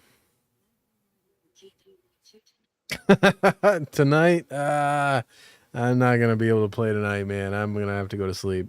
I gotta do a bunch of homework tomorrow. He's trying to make sure he gets all his homework done before he has class on Tuesdays. Or at least get familiar with it.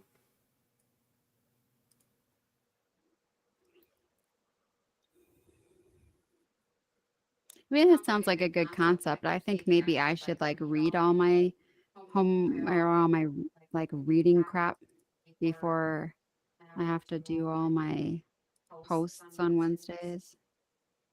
Might be a thing. I think I have appointments this week, though. Let me look. Doctors again. Freaking doctors all week. Okay, let's see. Okay, yeah. I have. Let's see. Oh, actually, let me go into my actual doctor. Let's see. UPMC. Who do I have this week? Oh my gosh. It doesn't recognize me with my glasses on again. That's funny. Lord. Your phone doesn't recognize your face with glasses on? No, it does sometimes and then it doesn't. It's like, what the heck?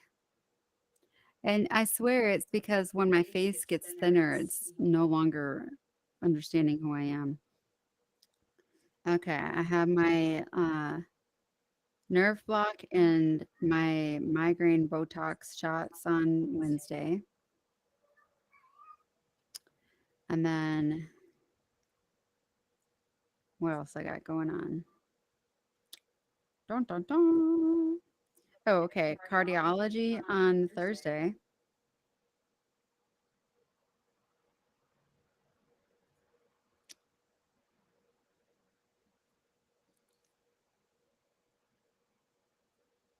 That makes no sense. It says I have a $50 copay.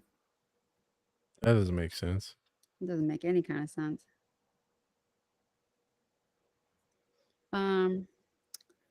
Friday I have an echocardiogram. The 18th I have rheumatology. And then nothing until the 5th. Cha-ching! Ba-ba-bow. And then nothing until the 10th. Ching! And then potentially nothing until January.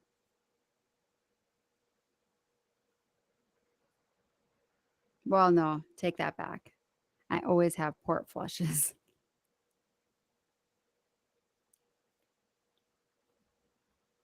Oh, wait. And then I also have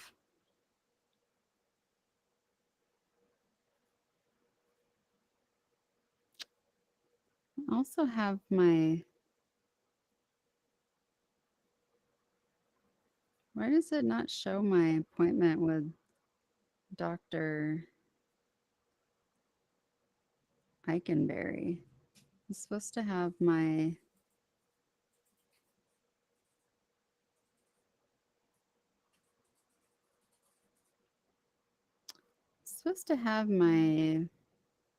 appointment with him. I guess I'll have to call his office tomorrow. Because he wanted me to come in and have my physical. But it's not showing it.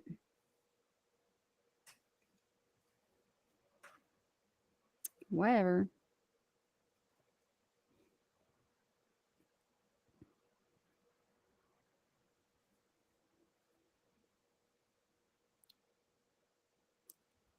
Hey, Gitch. Hmm?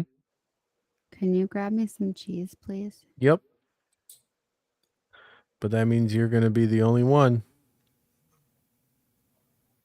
You're just sitting over there tapping on your computer anyway.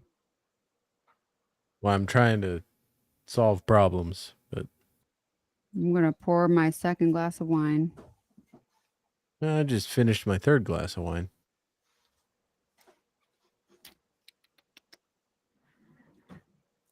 Cheers.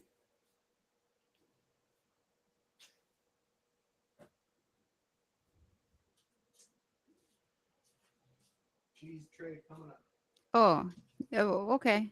Or do you want just slices of cheddar? I don't care. Cheddar, All right. Swiss. You want just a couple slices of Swiss? Yeah, whatever.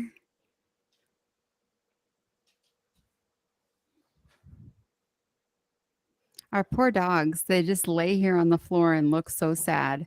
They're like, we have nothing to do. We're so sad. We have no life.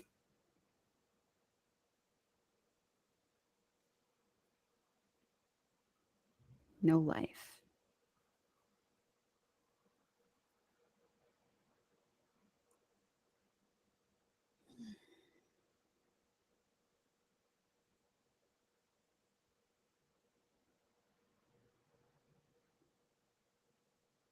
Oh, yesterday somebody reached out to me on Instagram. I don't even know if this is a real thing or not, but they asked if they could use one of my pictures in a mural. They were like, "Is it okay if I used your picture in a mural?" And I would like give you credits or give you credit and I would pay you. And I was like, okay. I'm like, are you gonna like make me look like some like alien or something? Like and then he was like, well, this is my site, you know, it's gonna be, such and such by such and such, uh oil on blah blah whatever canvas. So I guess it's like oil, I don't know, painting with oil paints or something. I'm stupid. Okay. And then, I went to his site and he's an artist, I guess. And he makes like Picasso type painting, cubism. I guess he's a real person. I don't know. I just like searched him out and like whatever to see if he's a real person. But um so I don't know. I asked how did he want to do payment and he said he's fine mailing a check if I'm fine with that, or he can do um you know electronic bill pay. I was like, oh, okay. Give you my address. You can mail me a check. So we'll see. Something comes in the mail. If not, I don't give a shit. It's a picture that's on my Instagram. So you could have just taken it and done some sort of like impression that's not quite exactly like me anyway. So Yeah, but who knows? Maybe you'll get like a $2,000 check or something. maybe we'll see.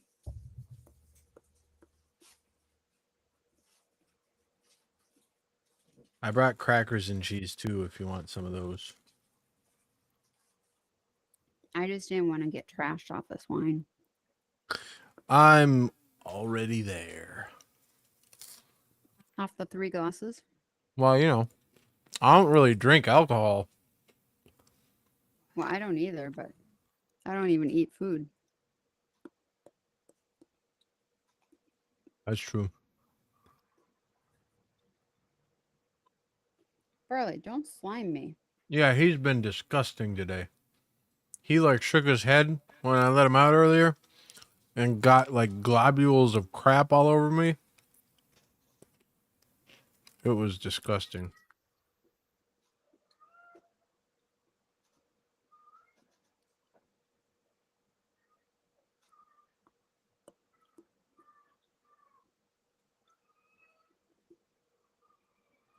Talia is just singing the song of her people. Yeah, she is.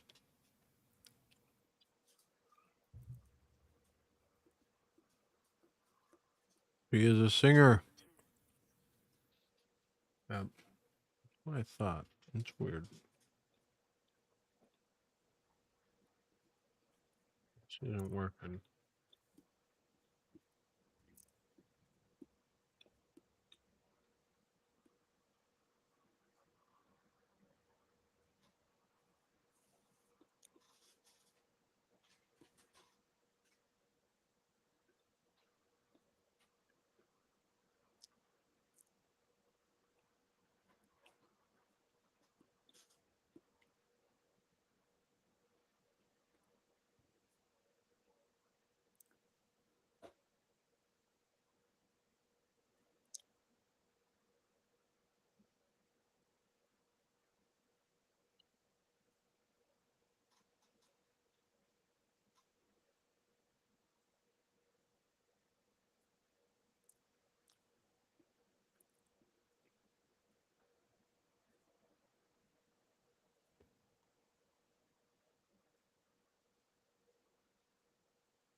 You juking?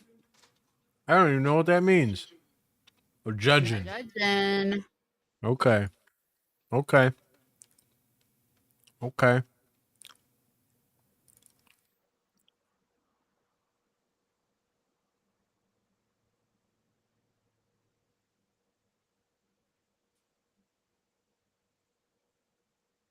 Judging. Judging.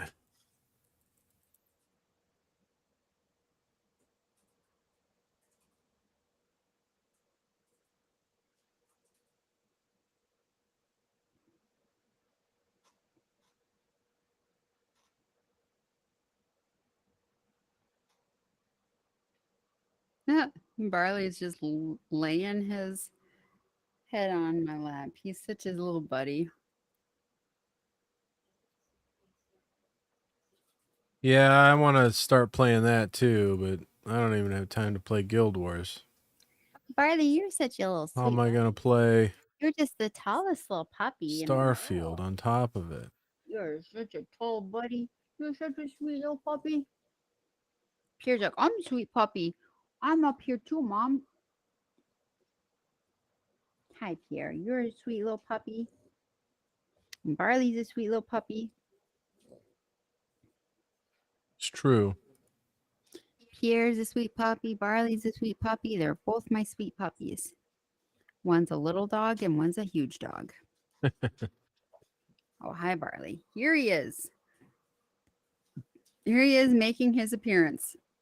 Making his appearance on stream, huh? Yep. Barley, come here.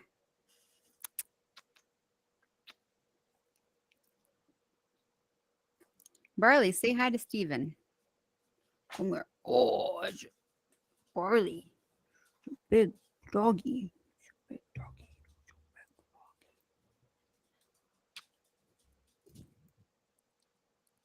Oh, he's a big puppy. He's a big puppy dog.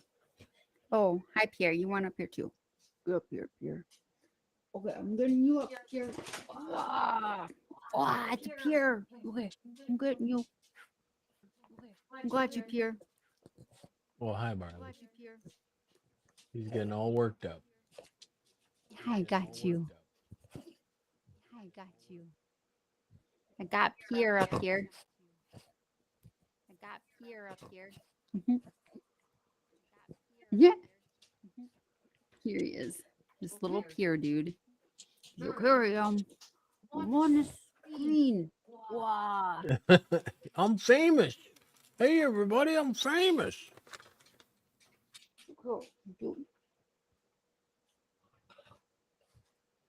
He's just going to lay on my lap now.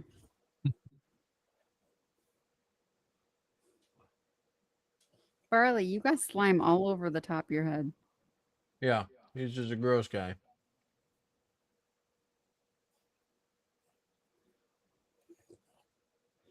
Pierre's just giving him kisses. Dude, you got slime all over Pierre, too. What are you guys doing? He's like, bow? About you? Barley, where did your little diaper go?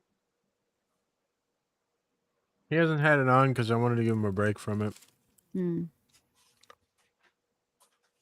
Let his little dang-a-lang air out.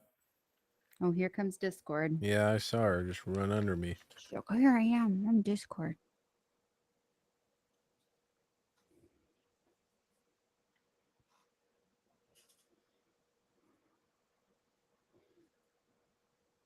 Yeah, I mean, I pre-installed Starfield Oh, Pierre. on the Game Pass app. I haven't even loaded into it yet. I literally, Gandar, spent all day yesterday trying to get through this coding homework assignment that I had that I thought I was way behind on because I didn't even start it until that's what I was hoping it was. Like, I'm super excited about it, but I thought I was way behind on this coding thing for class. Nice. Oh, because you can build your own ship too, huh? So I spent all day yesterday like getting through it, and I like worked through the problems.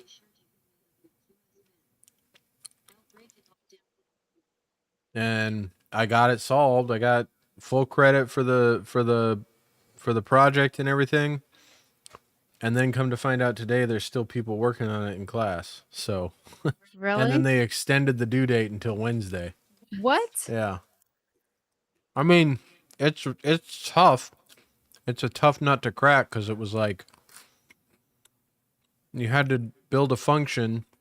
They gave you one function that would calculate the depth of your directory. And then you had to build a function.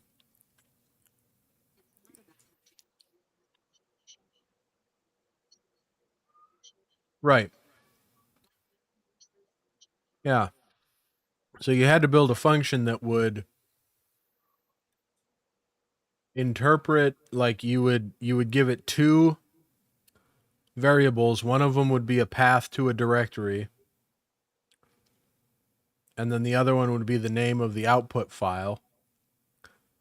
And it would read all the folders and files in the directory and print them to the output file with a very specific formatting, with like, you know, a certain type of indentation, and then the root would only have a plus sign next to it, and each directory would have a vertical bar with a dash and a plus sign, and each file would have a vertical bar with two dashes.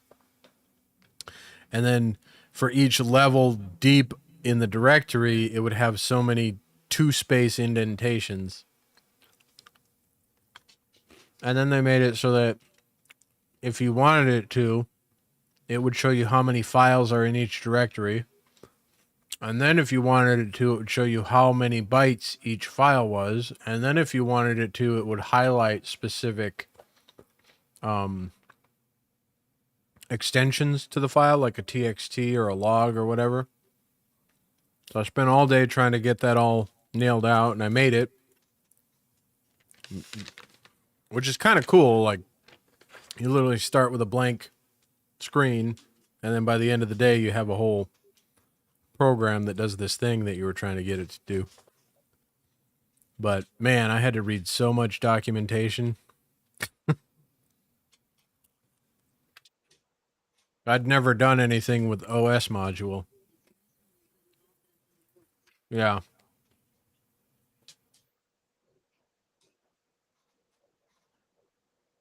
I had to fight with the auto grader. So I was having a rounding issue. Yeah. Yep. I was doing a lot of os.path .join, all that kind of stuff. But yeah, it was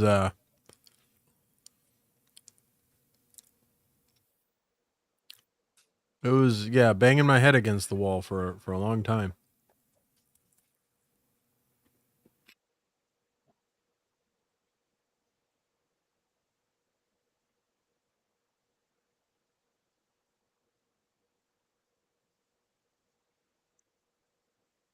But it was cool to get it done.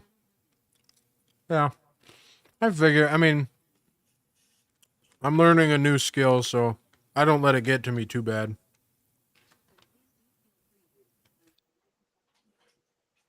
Yeah, I'll keep that in mind. I didn't think of it yesterday, but I will definitely keep that in mind. Because really, like, we have this signal chat. We reach out to each other, but it's like the blind leading the blind, because none of us know the information we need. So really, we like ask these questions, and then once somebody solves it, they're like, oh, this is how I did it.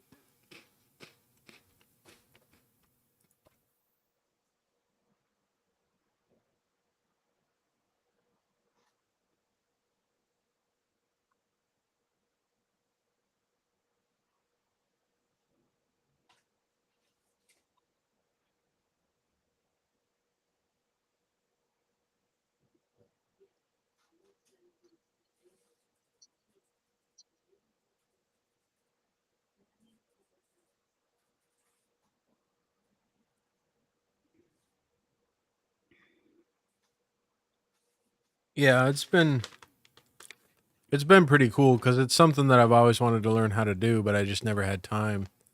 It's kind of nice to like, this is what I actually get paid to do now. So, sit in a class at Carnegie Mellon University, learn how to code.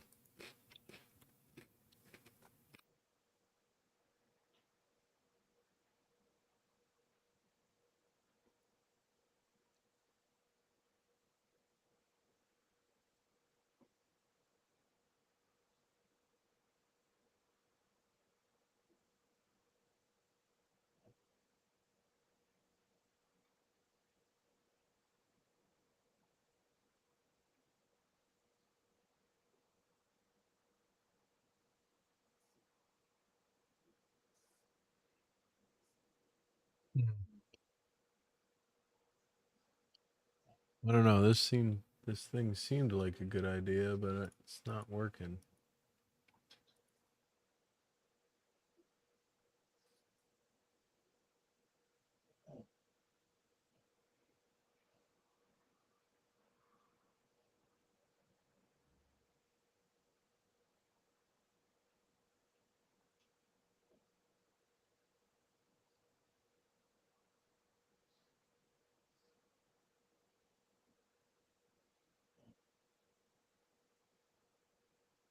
There we go.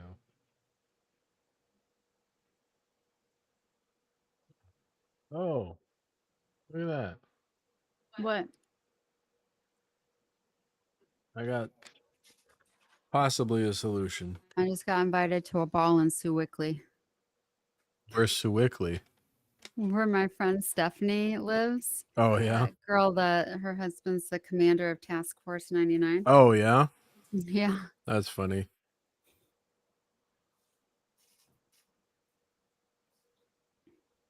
Of course, leave it to you to have me come to unit like this, and still I have to fit into my ASUs all the time. I had to go to retirement and wear ASUs. Now she's gonna drag me to a ball. Yeah, it's a Child Health Association of Sewickley. It's called the 100 Years of Giving. It's a Health Association of Sewickley is holding the Centennial Ball and Play. They fund the Child Health Association community grants to enrich the lives of children in need.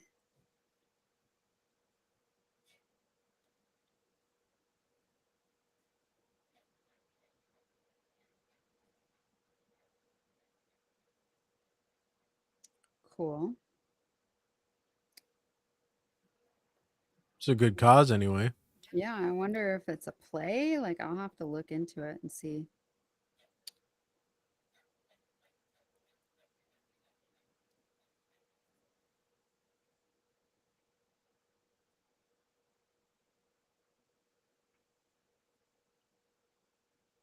And it's their 100th year anniversary.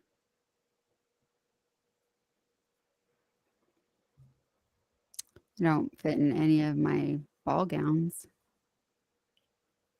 I sold them all. Gave them away too.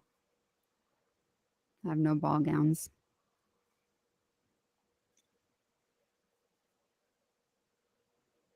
But I would look nicer in a ball gown this year because I've lost a ton of weight. Also losing a lot of hair because I lost a lot of weight.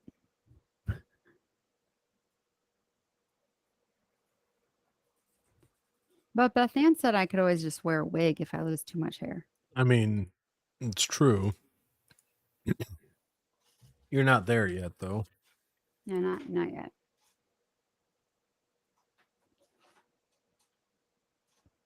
No, I'm just lost a lot of hair the other day when I was washing it, and I was like, oh my God. Well, Chrissy Gumi loses a ton of hair. No, I mean I'm just like losing a lot.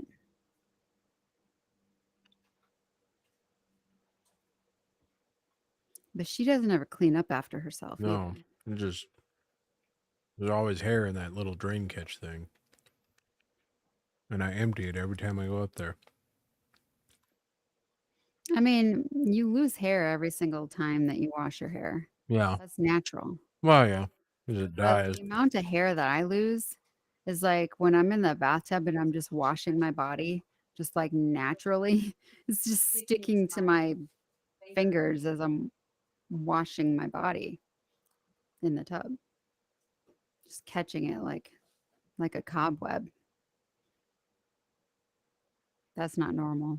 I bet there's a conversation that Elithilium guy wishes he was here for. The one that thought I was hot Yeah. when I'm not. You are. I told him I agree with him.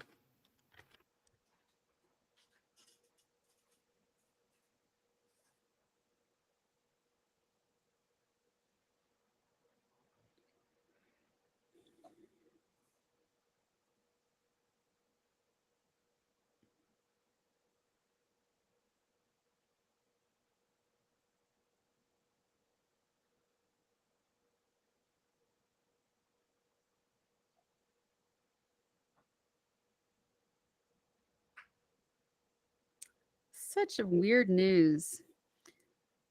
Priscilla Shisa. Presley pours cold water on public perception about sex with Elvis. What? Why? Priscilla Presley opened up about her age gap with the late Elvis Presley and gave fans some serious insight into their relationship. Who needs to know? Somebody asked her. Huh? Somebody asked her.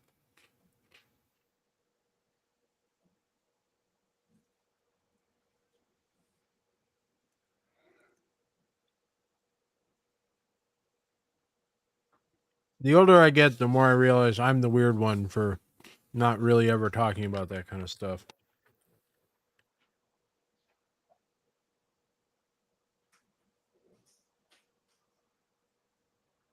We'll go check on what the cats are kicking around. Oh, with yeah, there. they're pouring some stuff down those stairs.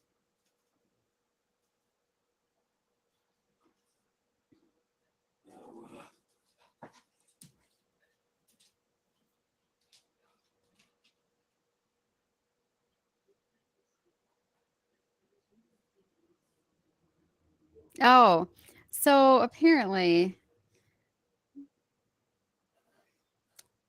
it says Priscilla Presley pours cold water on public perception about sex with Elvis. She opened up about her age gap with the late Elvis Presley and gave fans some serious insight into their relationship. Said that she never had sex when they first met while speaking Talking about sex. at a conference for this film called Priscilla. It's a biopic based on her memoir called Elvis and Me, written in 1985. She said it's very difficult to watch a film about you and about your life and about your love, she said at this press conference. And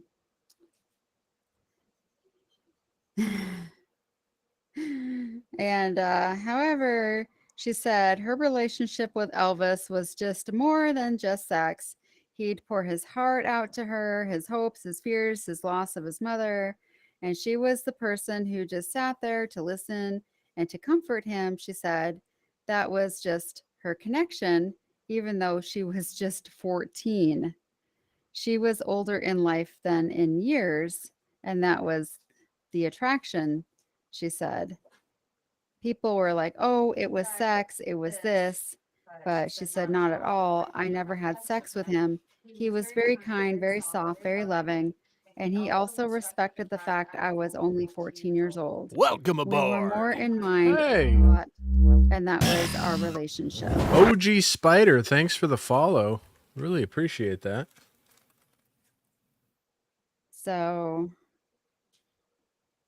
apparently they fell in love through talking about deep thoughts. And she was his sounding board. So she says.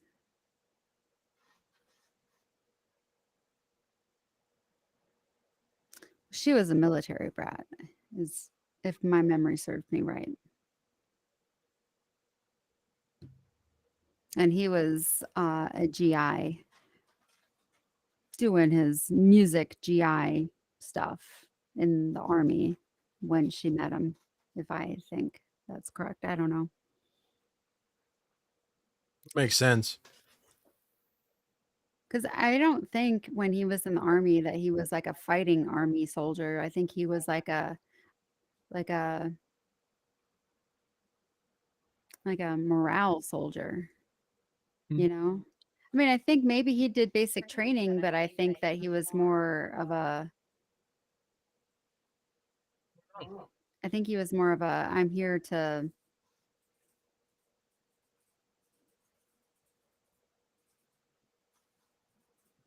play music for you, soldier.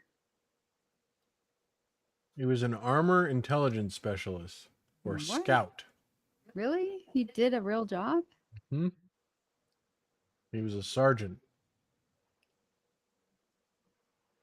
Could drive, load, and shoot an M48 Patton battle tank. What? But with 3rd Armored, he served as a Jeep driver and recon scout. Promoted to E5 at the age of 25 on January 20th, 1960 at Tank Range 42 He was a tanker? at Grafenwohr, Germany. Yep, he was a tanker. Dirty ass tanker.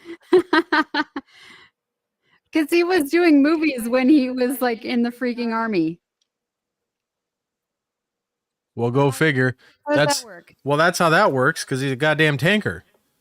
He's got all the time in the world. Like they'd let him go and film. They'd let him be like, all right, we'll let you go on leave so you can do your film.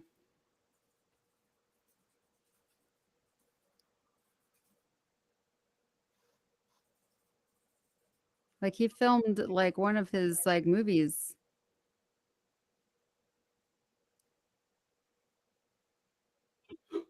Yeah, well, Must not have been a huge war. because tankers don't do shit. Hey, Death before dismount. Don't tell my friend Jason that he thinks he did everything in the war. He knows. He was out of Fort Stewart too. You might have been attached to him during that time. You Oh, guys God. were both at Fort Stewart. He was tanker. You were.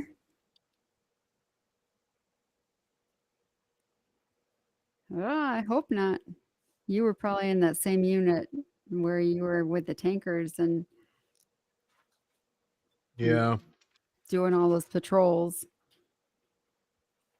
Man, it never occurred to me. Ask him. If he was That out was there his at the unit. time. Huh? If he was out there at that time. No, it just never occurred to me if he was deployed to ask him if he was deployed. Ask him if he was in 1st to the 30th. Yeah. Well, I mean, was there another tank unit than that? Nope. I mean, it had to have been then. It just never. Well, I mean, there are other. Yeah, there's like 164, which was the first unit that I was in out there, Oh, now I'm gonna ask him. and there's a couple other ones. I'm gonna ask him. Jason. But 1st to the 30th was the tankers that I was with out there in Iraq. Were you in the first Could have been 315 as well. They were reflagged. 1-30th, right? Yeah. Combined Arms Battalion. Tanker Combined Arms BN. It was 1st to the 30th Infantry Regiment, but it was a Combined Arms Battalion. Alpha and Bravo were infantry companies, and Charlie and Delta were tank companies.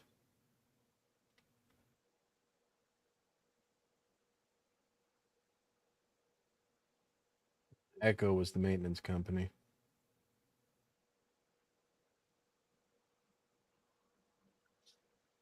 Wolf was still the cooks and everything. Special support team or whatever.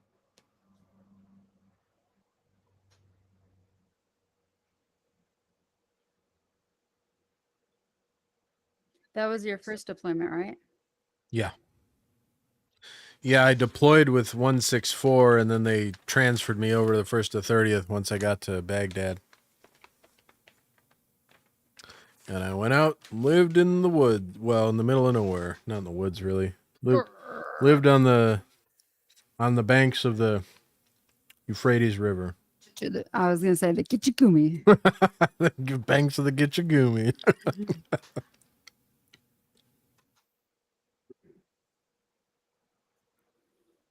We lived right where the Euphrates and the Tigris, like, came together. Yeah, I need to get a sweater. Oh, here we go. Now it's just me. I don't know what that was.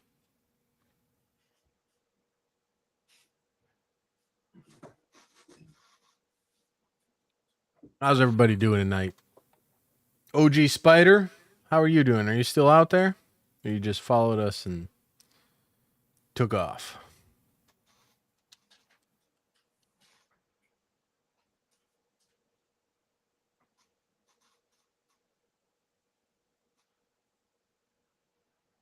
Just eating cheese now. I ran out of crackers.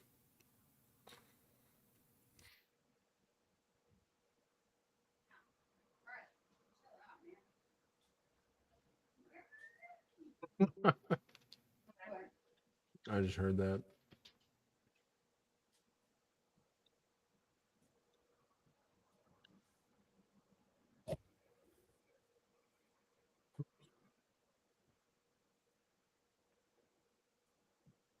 I'm back. You're Got back, everybody. cozy sweater on.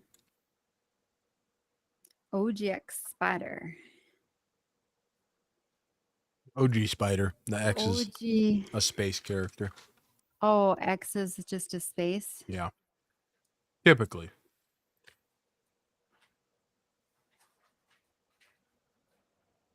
Gamer speak.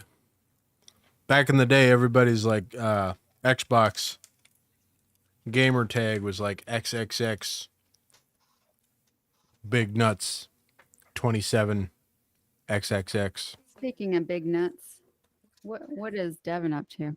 Well, he's in the medevac now, so he's probably Working all the constantly damn working. time. Yeah. Yeah, and he's a crew chief, so he's definitely constantly working. And he's a staff sergeant now. Yeah. And he works for Major what's his name? Oh yeah.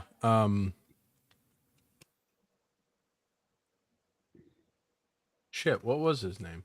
He was a good guy. Yeah, I don't know. And he's a gamer apparently. Yeah. Major something with an M. Oh no, you worked with him all the time. No. I got along with him too.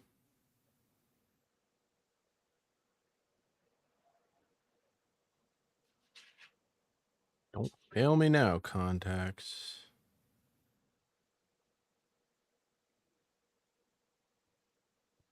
Moser.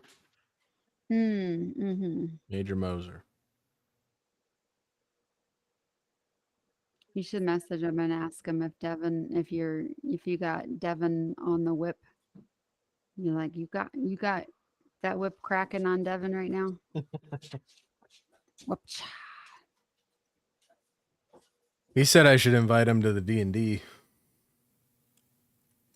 Although Yeah. I think he's all caught up in what's it called?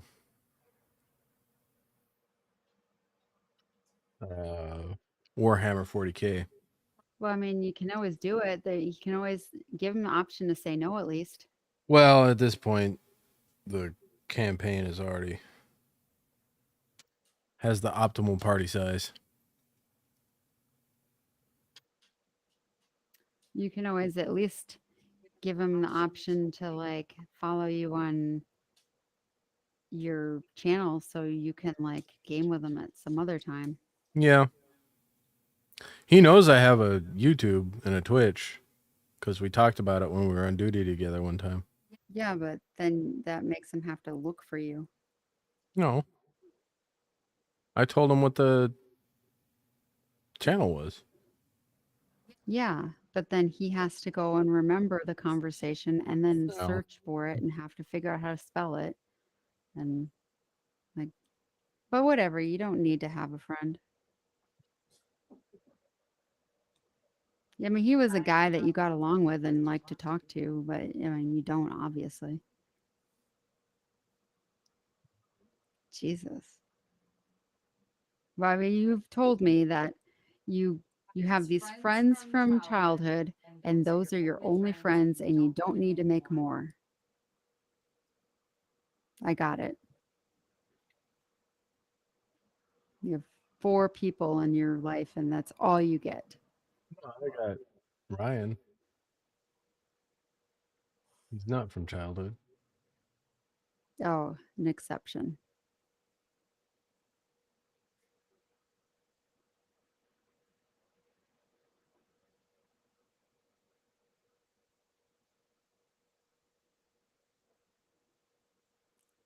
I gotta remember to check on Phyllis tomorrow because I haven't heard from her for 2 days or 3.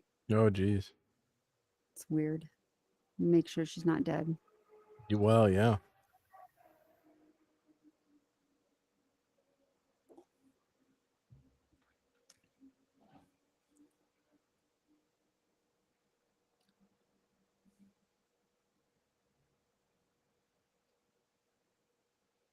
And then that stupid John guy, he Yeah. like messages. He's like, I realize it's kind of late. Well, I was just wondering how your day was. I don't remember exactly what he said, but it was some stupid thing. Let me look.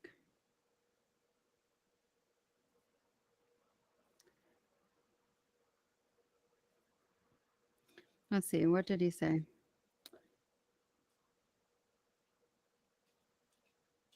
He goes, "How are or this morning or this afternoon?" He goes, "How are you? How are you doing? Did you guys go to church today? How's your day going?" No, no, like commas, periods, nothing.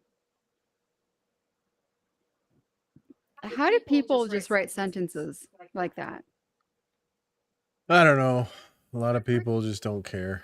Freaking irritates me. Like, seriously?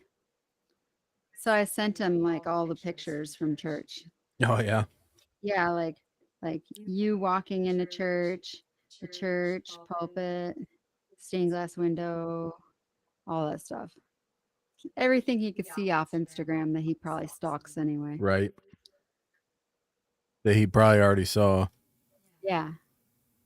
So then he goes, I'm like, I said, I just got back from church making lunch. He goes, oh, thank you for the pictures from church. How was church today? What do you mean? Sentences are for dummies. So anyway, the other day I was at the store. No, not that store, but another one. I bought a shoe. Yes, just one. Did you go to church? Fuck.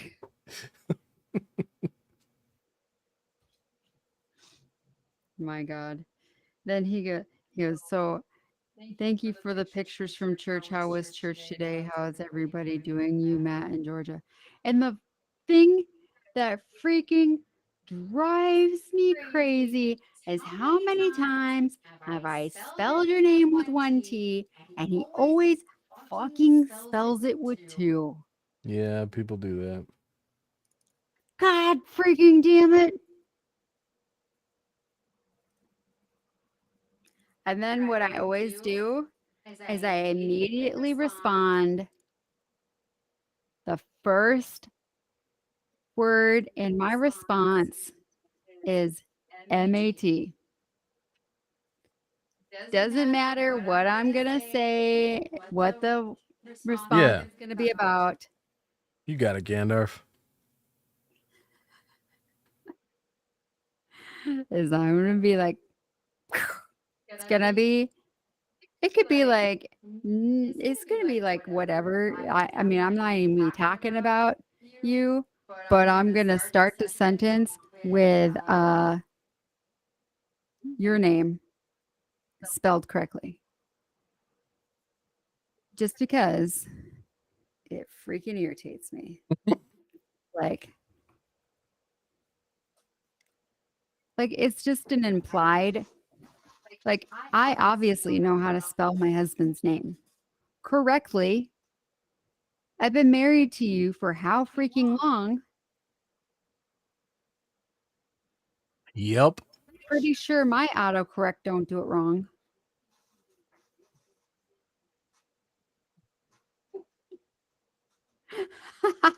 Steve, did you catch when you posted the picture of me walking into church? He zoomed in on my butt. Yeah, I did. I was just on a roll still, Yeah. just being pissed. Yeah. Sorry. That's okay. This dude just pisses me off. He's a real piece of work. And you know what? I could just not talk to him, but sometimes I just get pissed off in life and I can just like go to town on this guy and he just takes it. And that's really mean about me. I admit it. He don't care. He just takes it. It's funny, I think. I'm a bitch. It's like that Meredith Brooks song. Like that Doja Cat song.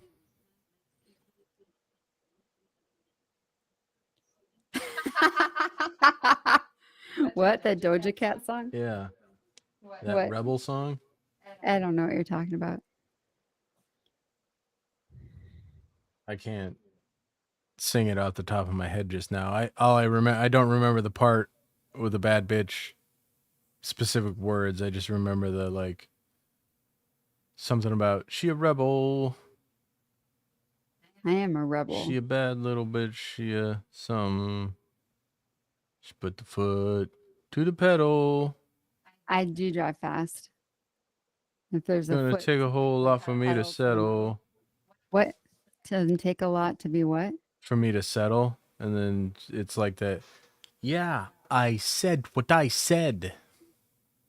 I'd rather be famous than instead. And then it goes on like that. It's really repetitive, but it's like I wouldn't want to be famous. it's a good than groove. instead. I am a bad bitch, though. I think.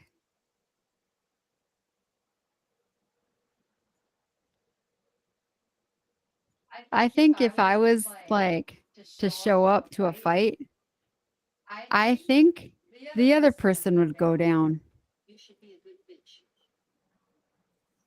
I think I'm a good bitch. Smelly face. I think I am the good bad bitch.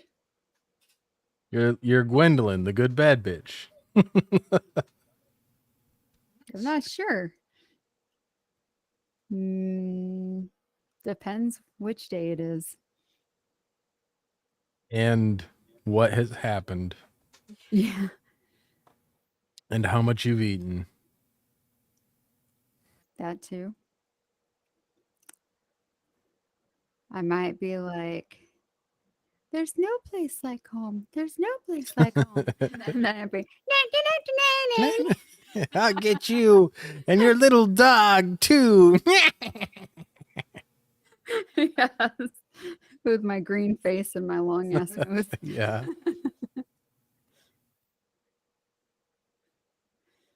Totally. I have a bony ass butt, and I know, like, after riding that broomstick all day, I'll kick anybody's ass. It freaking hurts riding on a broomstick when you have bony ass butt. Guarantee it. Because I know just sitting in my car with my bony butt freaking hurts. I need a padded seat. I got leather seats and it hurts. I'm just too skinny. Like sometimes you like scooch in your seat and your bones in your butt go clink clink, and you're like, it's painful. It's when you're too skinny. Does that ever happen to you, Gitch? No. Because you have padding on your butt. I do get, like, if I'm in the car for a long time, my tailbone starts to hurt. I have more than just a tailbone that does things like that. I feel like my pelvis bone and everything bones does it. I feel like every single bone on my bottom touches my seat. My whole pelvic cradle clanks around in the car seat.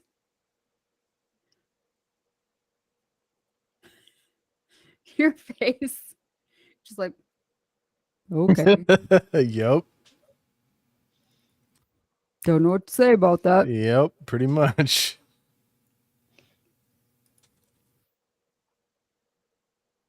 I was like thinking about that the other night or the other morning when we were like going, and I was like, ass hurts. My ass hurt. And I was just like, I don't know.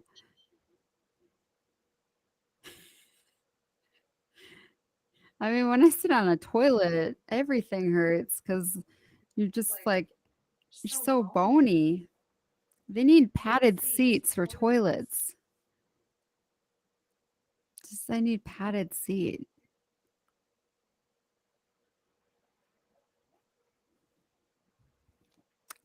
But yeah, I was just like, it's got to be bad for Gitch. There's no part of me that's padded that he's coming in contact with. It's all sharp. No, it's not bad for me. Well, every part of me is sharp hitting you. It's like bony, No. ouch, bony, ouch. I mean, maybe for you it is. It's not for me.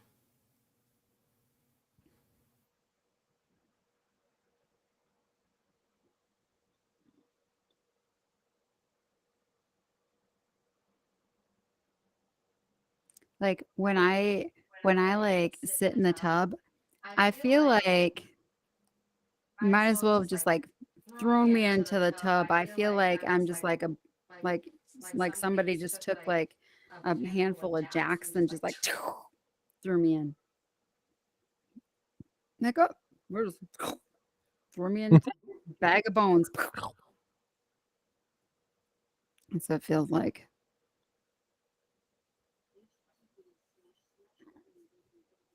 What is happening here?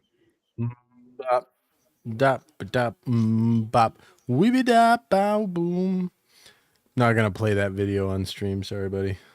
Hanson? Yeah, Is that what he's? that's what he's. Yeah, it's bop. Bop. Bop. The official Hanson music video. Is it really? Yep. That's like back in the day.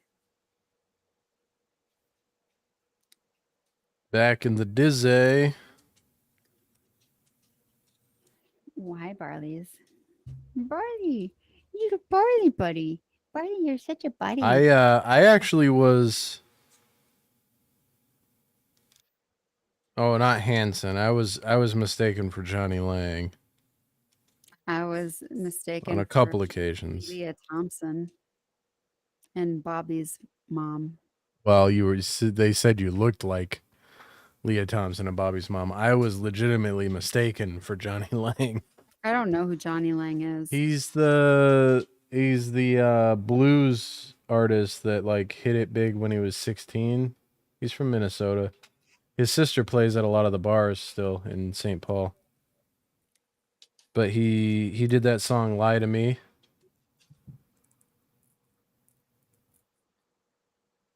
No idea. Oh, well. He hit it big with a one-hit wonder, and then he kind of faded off into obscurity. Yeah. Yep. At the movie theater. I'd just wave and walk into the movie theater. That's crazy. And those people probably have a story that they tell for the rest of their lives.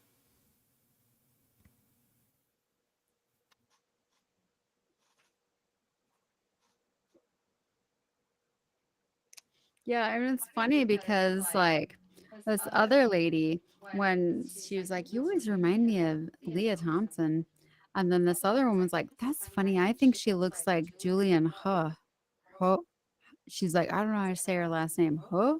Huh?" I'm like, who is she talking about?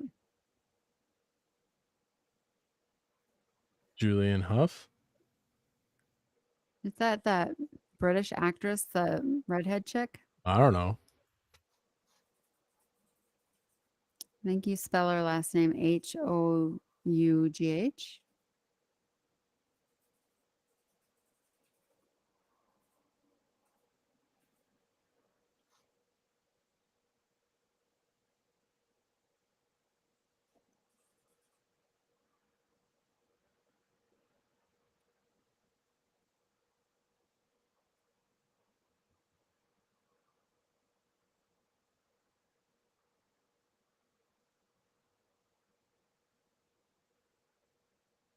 Oh, you're not looking her up. I'll do it.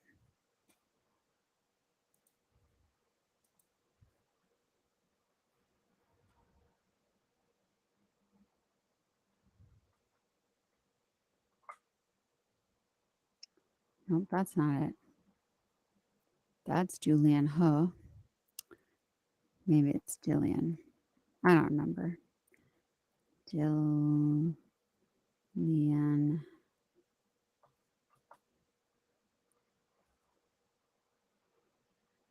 That's not it. It was the redhead. Redhead. Actress.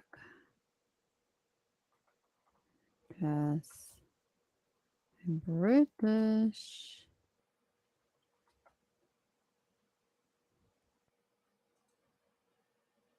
Julianne Moore. Oh, Julianne Moore? That's who. I don't think I look like her.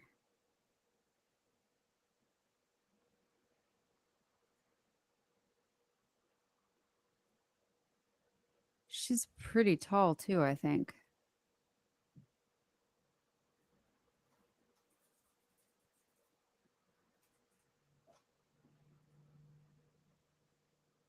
She looks like my friend Danette, the one that she lives in.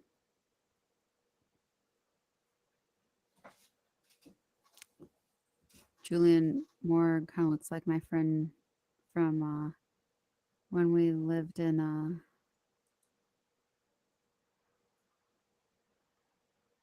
Ellsworth Air Force Base.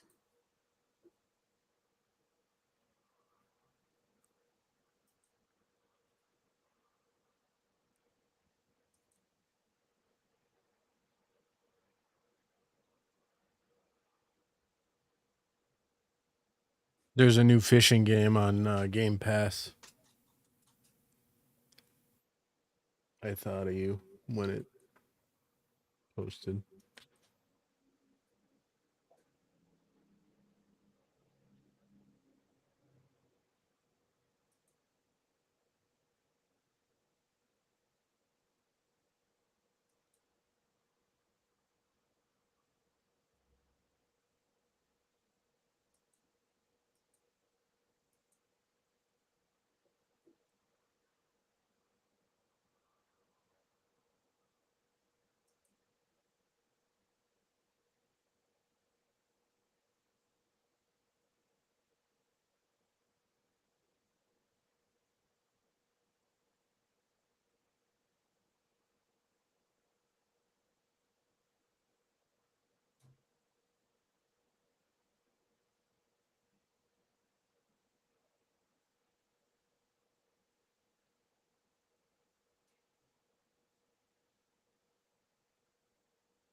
Oh, She was born in Fort Bragg. Interesting. Yeah. Her dad is a paratrooper colonel.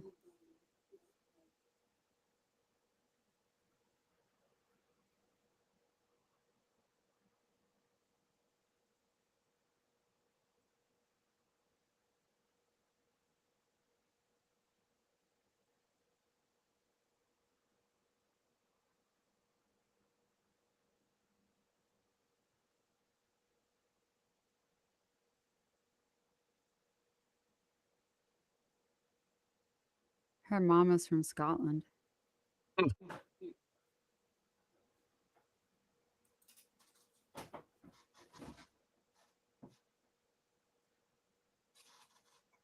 Scottish mom, born at the center of the military universe. Makes movies. Right. Quite the interesting life route. Right. Her dad is German Jewish.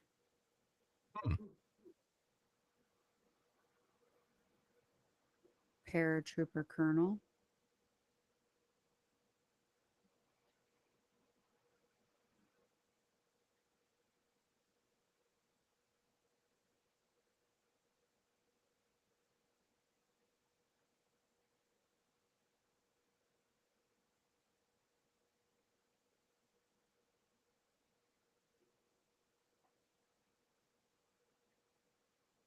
Oh, she is my height. She's 5'3". Never mind. I thought she looked really tall. She's taller than you still. Stop it. I was like saying 5'3". I thought you said you were 5'2" all the time. That's my new height, I say. Oh, okay. You gave yourself an inch. Yes.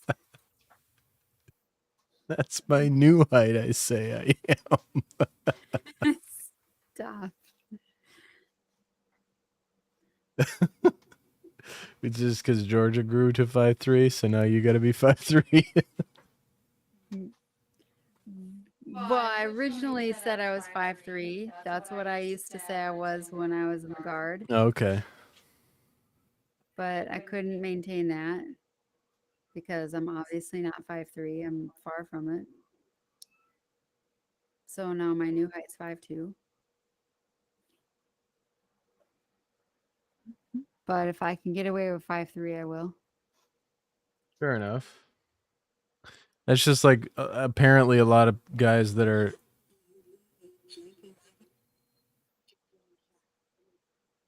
Wait, what's happening? It's weird. This is just my new thing that I'm What's going on? messing with here. Nothing.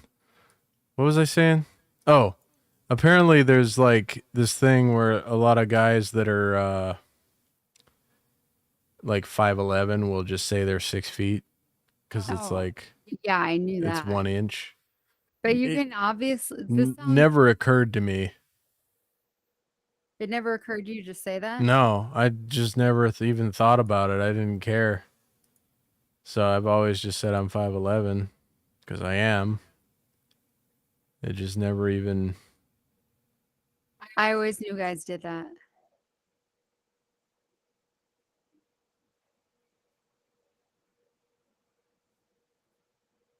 Guys that are 5'10" do that. Really? Yeah. That seems risky. No, they do. And it's funny too because you can tell. You can tell that a guy that's 5'10" is not 6 foot. You can tell just by looking at him easily. You can tell that a guy that's 5'11" is not 6 foot. Oh, yeah? My dad was 6 foot. My dad was closer to 6'1" than he was 6 foot. He always just said he was 6 foot because it's close, it's 6 foot is an even number. So he would always just say I'm 6 foot. He easily could say he was 6'1" because he was closer to 6'1" than 6 foot. But he would just say he was 6 foot. Hmm. So I easily remember my dad's height, and I can easily remember what it was like to stand next to my dad and remember that feeling, you know, of like, this is 6 foot. And so when I look at people, I'm like, that's not 6 foot. This is 6 foot. So I knew when I looked at you, you didn't seem 6 foot. Yeah. You seemed a little under 6 foot. I knew James was over 6 foot. He looked taller than 6 foot. And then your dad obviously looked taller than Yeah. 6 My foot. dad's a giant.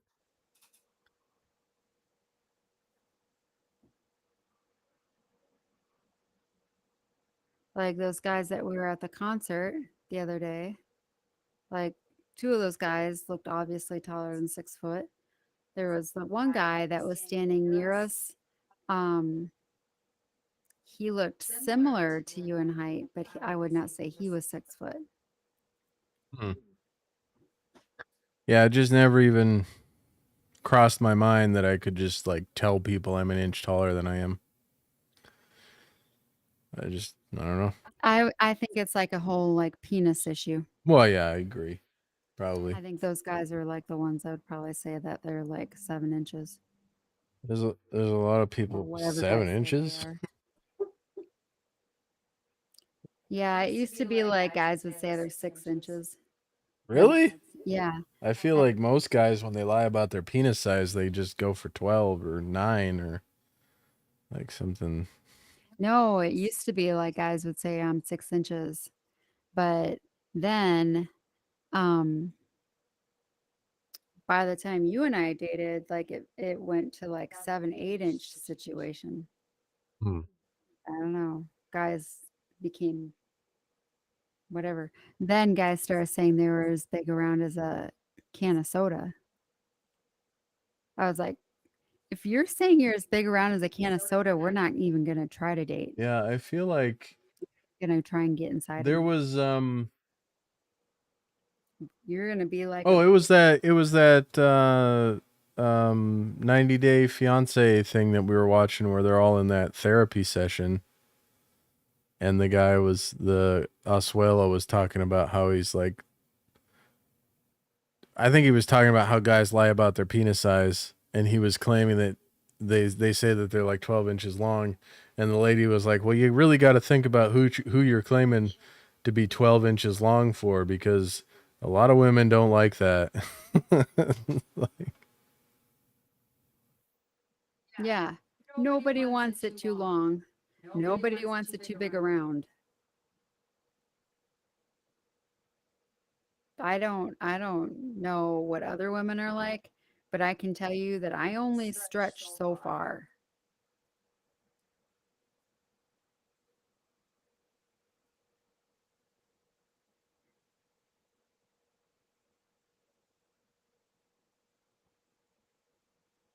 Like, I don't understand how women are like, yeah, you can put your whole arm inside of me.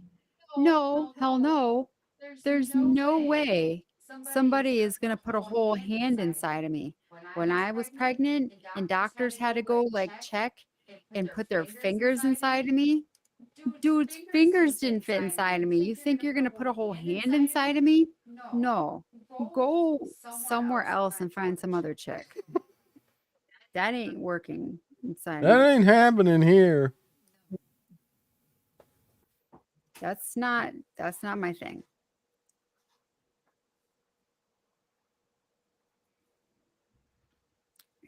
Yeah, why don't you come back? Bring a little tiny Q-tip, some lubrication. That's my style. Because my ex-husbands had micro penises. So if you have a normal sized penis, you're too big. I had premature micro preemie babies. And I had micro penis husbands. So poor Gitch got this wife that had a vagina that was like stretched out as much as a toddler.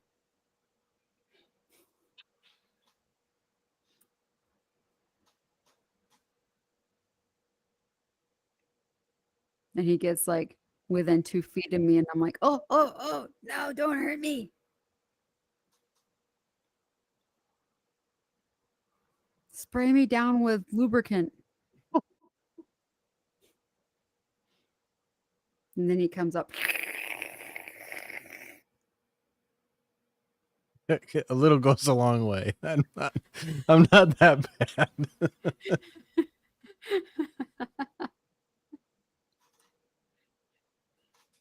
Well, in my mind, I'm just thinking of like fire hose.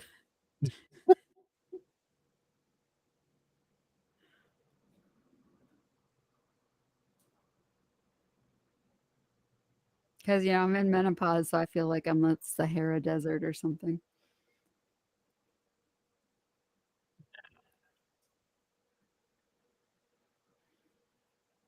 It's like all my skin is so dry between my legs, my cuticles, like my face, like everything's so dry. I'm just like,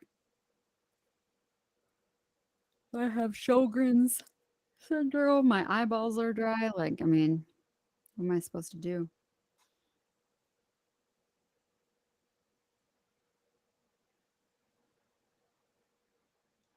Steven's passed out. Yeah, I'm about to pass out. I'm still trying to finish my wine.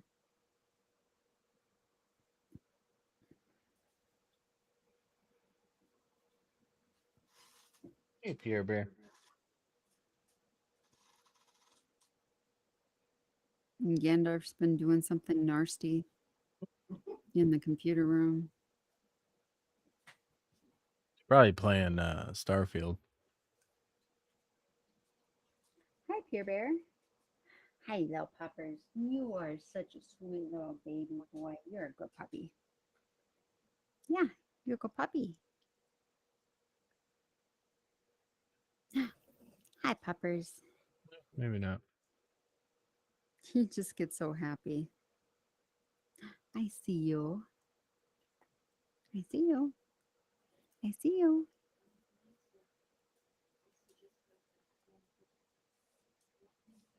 I'm very proud that you pooped. Of course I'm proud. I couldn't be prouder. You're welcome.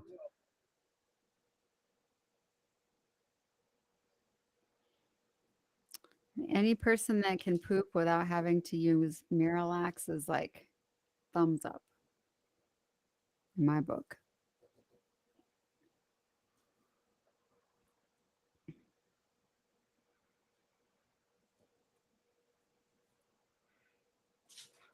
Pierre, why do you lose your mind sometimes, dude? He's like, I gotta run away now. So I gotta go sit over here by this blanket and hide. Dude, come here. Come here, dude. Here, come here. I see you. Here, bear. Come here. I see you. Come here. Oh, hi, Barley. I see you too. Oh, I see you, Barley. Here he comes. Barley, the hugest dog alive. Hi. Hi.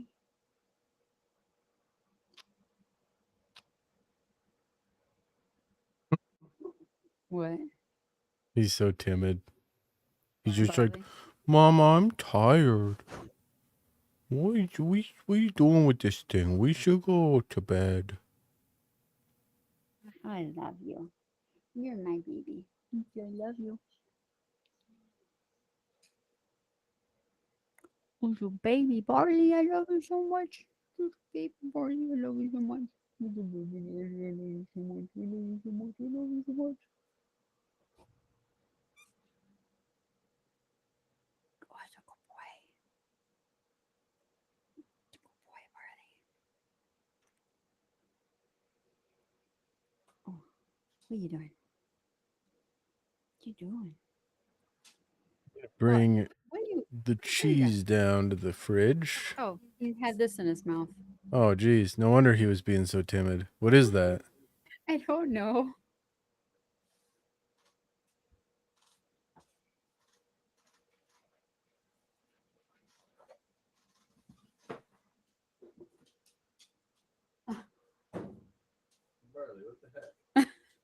No idea what it is, but he brought it to me. I think Pierre chewed it up and then he brought it.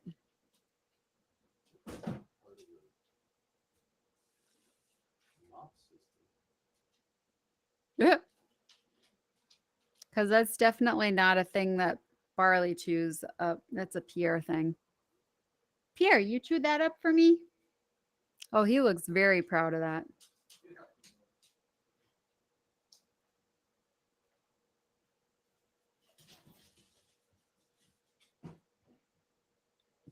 Those dogs.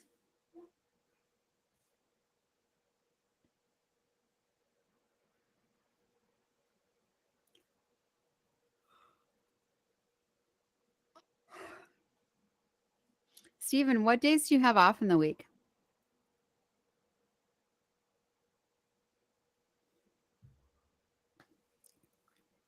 Oh my gosh. I'm so chilly. It like gets warm enough in the day and it gets really humid. So I'm like, oh my gosh. Is you talking to me? Gandalf, what days do you have off in the week?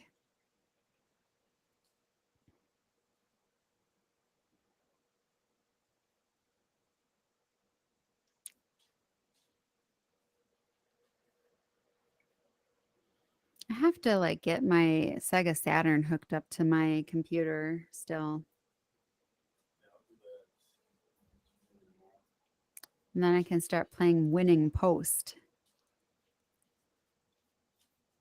And maybe between my volunteering and my schoolwork, my doctor's appointments, dealing with Chrissy Gumi.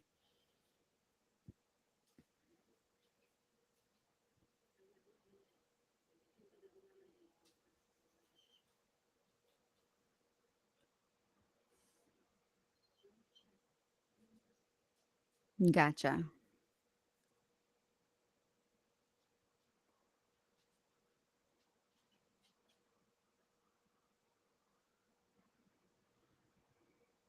That's smart, taking some time off so you can get your appointments done.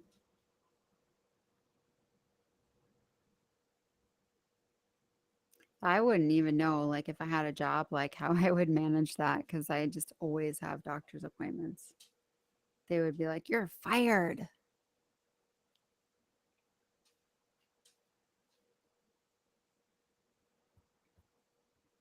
Oh, okay. I want to ask you. I don't know if this is controversial or not, but did you see the other day when that Medal of Honor recipient got awarded and then President Biden walked off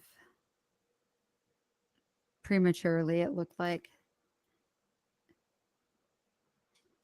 I was just wondering what you thought of that because it looked like most of the military community was pretty upset. It looked kind of awkward.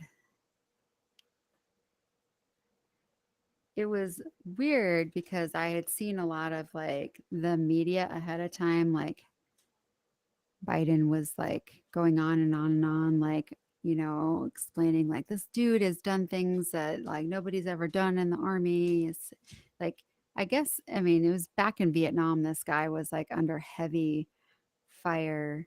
He was a helicopter pilot and saved a ton of people. And like they say that he's done things that has never been done afterwards in war. And he honestly is a hero. He's no doubt he's a hero. And I saw a PBS documentary about him, and everything on Frontline, I think is the show. Um, it was honestly some parts of it were kind of emotional, like, because I'm patriotic, so like they had like some like reunion or whatever for people that were like in his unit and stuff like that. And he was, going to the reunion or whatever, or I don't if it's a battle reunion. I don't know if that's such a thing. I don't know, but anyway, uh so he oh my god, I'm hearing nothing but like echo, echo, echo, echo over on Gitch's computer. Like feedback. But anyway, so on this Frontline show, this guy went to some sort of reunion thing. I don't know if it's just like getting people from the battles that he was at over on that deployment in Vietnam or whatever, but a lot of the people that he fought with obviously are passed away because he's like 80 something now. And so he's never seen those people again. But they're his battle buddies kids were walking up to him and they were introducing themselves and they were like, "Hi, I'm so and so. You saved my father's life." Like it was just like like shivers, It was kind of crazy. Um just like the production, how they like, kind of like led this thing and then they, cut to this and then it just put it all together. It was really well put together. Anyway, then days later, I saw that the guy was actually getting his medal. And like I didn't know it was the only reason I found out he was getting his medal was because I was seeing like the fallout on like the news. Like I was seeing tweets. People were pissed off about something that Biden had done. And I was like, what the hell?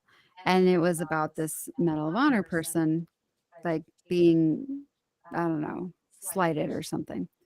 And I thought that it was like, honestly, I thought it was some like, Fox News thing or something that had been like cut and pasted or made up or something like that. So I went to YouTube to see if I could find the full thing, right? And then I watched it and I was like, "Oh, this really doesn't look good. Is this when he's supposed to walk out?" I don't think it was. I don't know. I haven't seen any other ones when people are awarded Medal of Honors, so I would have to do that type of homework, but I haven't. But it looked really awkward. And so this poor guy gets his Medal of Honor put on him, and then he's just standing there. And I guess some pastor or something supposed to come up and do a benediction. It's like a whole ceremony, but Biden just walks away. And the guy was just standing there just with like this like old man's look, like because I think he's got like sunken face, from maybe missing teeth or something. I don't know. And I was like, shit. Everybody's just watching it as he walks away. Like, and I was like, shit. Did he just like forget he was supposed to stand there for the whatever? Is it 2 more minutes? I have no idea. But I was like, shit. Kind of felt bad though. Only because the guy was just standing there by himself, like in a space that was like kind of looked obviously meant for more than just him. And then he just sat there awkwardly smiling. And in my mind, he kind of reminded me of my son Clay when my son Clay used to get bullied by his ex stepbrothers. And he just would sit there and just like awkwardly smile, like, okay, I'm fine. I don't know what to do here. I'm just going to smile through it. And in my mind, I was just watching this play out like that. And I was like, oh, that looks bad. Well, this poor guy. So I was just wondering if you saw it.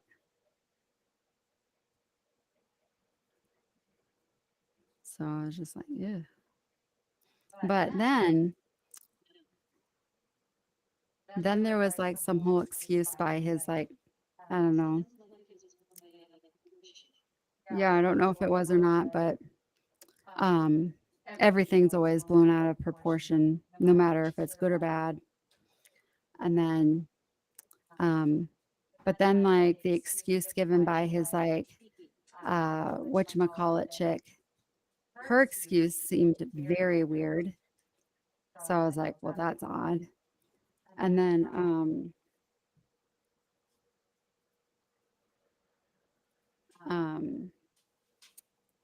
so I was like, that doesn't make any kind of sense. And then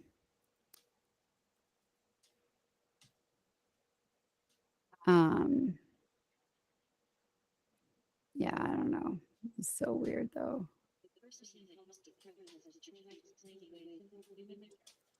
Yeah, that person, yeah.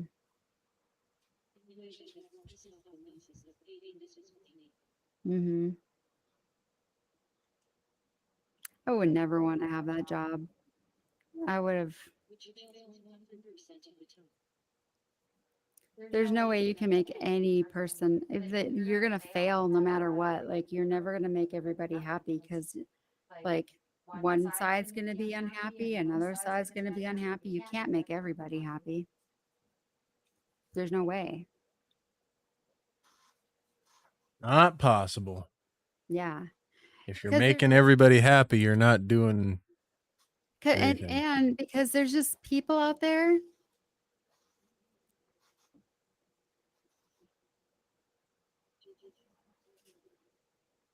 Yeah, and like and there's like nobody cares about the truth. People want the sensation. And honestly, I don't think that like no. That's what bothers me. Like I just sat there looking at that guy and my heart was just like kind of like for him cuz I would not have wanted to have been him. Can you imagine though, just being him? This is your moment. You've spent all these years since Vietnam. You had to go through Vietnam. You had to deal with all the Jane Fonda hater type people coming home from Vietnam.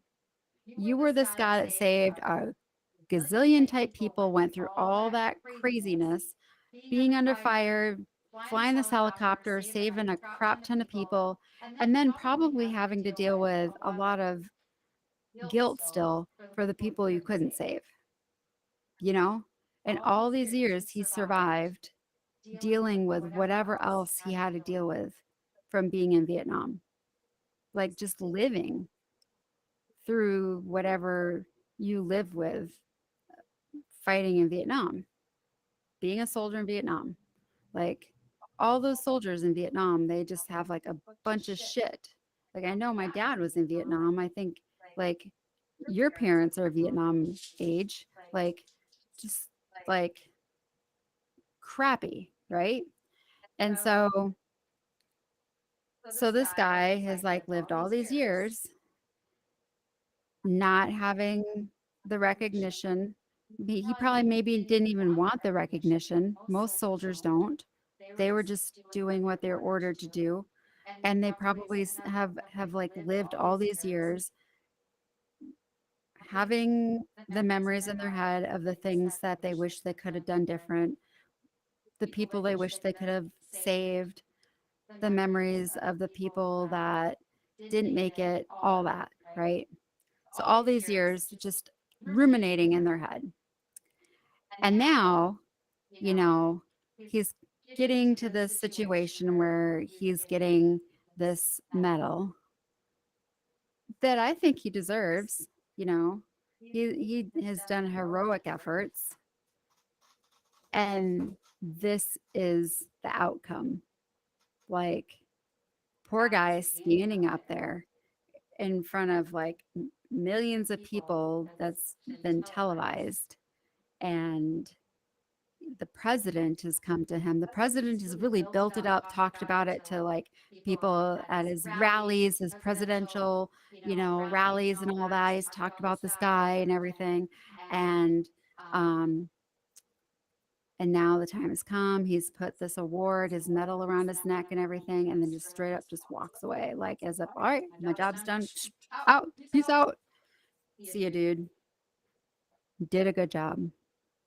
I'm out. And that guy's just left there on the stage with this like face,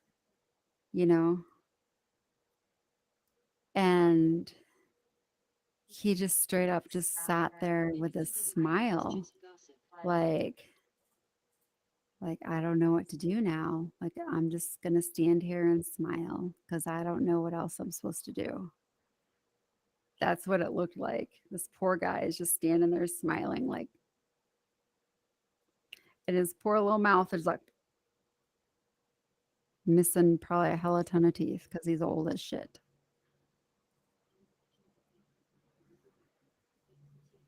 He probably doesn't give a shit. He's doing what he's told. Oh, I've been told I'm getting a Medal of Honor. I gotta go freaking show up for this shit and get it done with, because that's what they told me to do. Yeah, put my monkey suit on. Yeah. Go stand in front of 1,000 people. Yeah. But then, now this moment's come, and this is how it all freaking blows out. And then that's how it just is.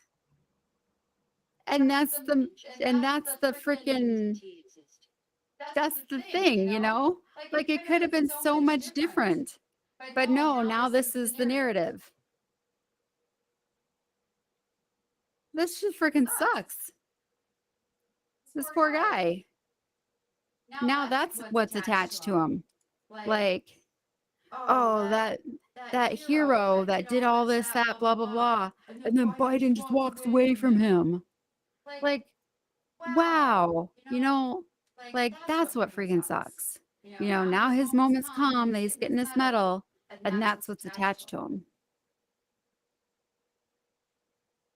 Like, he don't deserve that. I mean, if it's made up or not, we don't know. Biden could have just been like, oh, okay, I thought I was done. He could have honestly just been like, I didn't know that, he could have just been like, honestly, senior moment. We don't know. He's freaking old.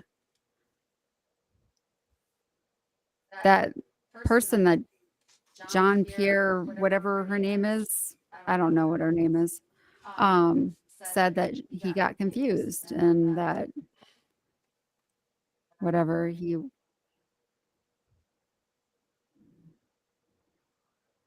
was just worried about making sure that he didn't, maintain contact with as many people as possible. And so he got confused and he walked out. But I mean, dude, when I'm like in that age, like, be lucky if I'm putting underwear on and shoes, when I leave the house. I'm definitely not going to be a freaking president, because right now you can't even put me on speakerphone in front of important people.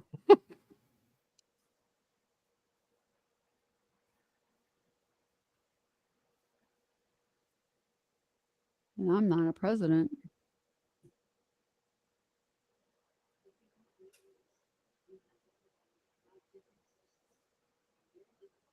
If you want real news, you have to get it from overseas. I get my news from friends from overseas. They send it to me.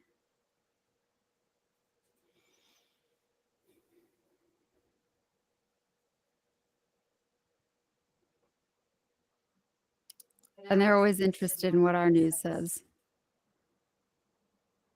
We always compare notes.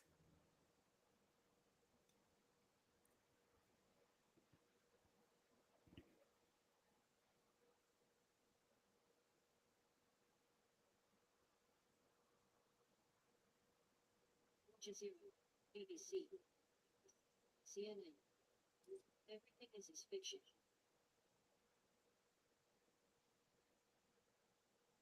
I always look at like BBC, Sky News, CNN, Reuters. I trust Reuters more than some of the other ones just because I have good experience with them. They're pretty investigative. But I mean,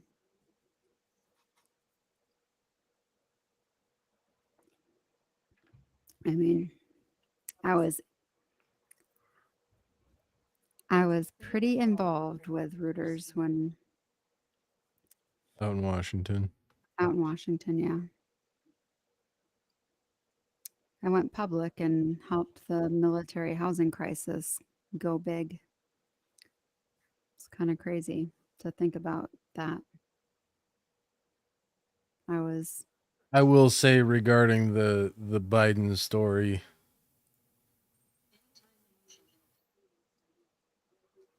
just watching the video, like there's people that Biden walks past that are like, what's he doing right now? But It is, yeah. it was like a confusing moment for everybody that was there.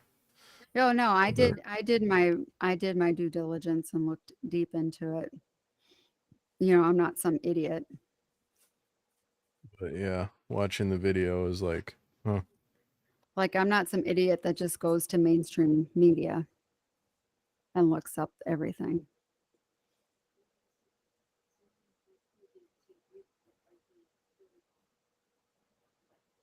Or, No. or what the ceremony was supposed to look like.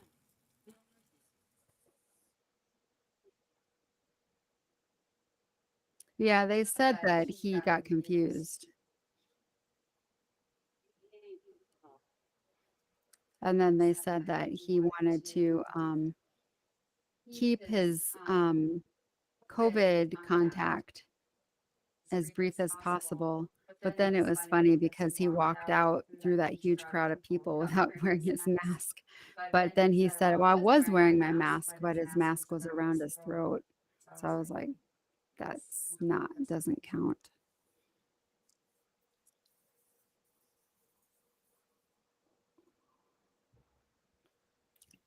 But I don't know.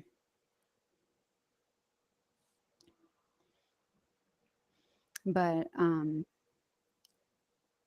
I just think it sucks because now all that like controversy is just attached to that guy.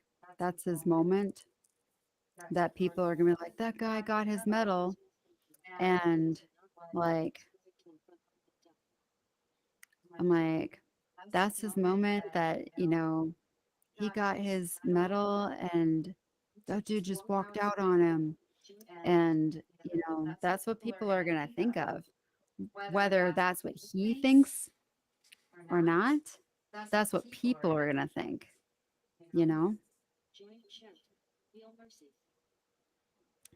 That's kind of, that sucks.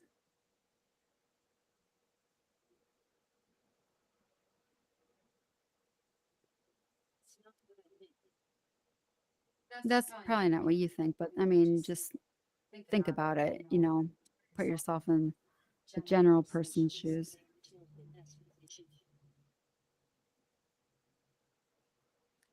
I have a lot of empathy, so, I think about just a general person.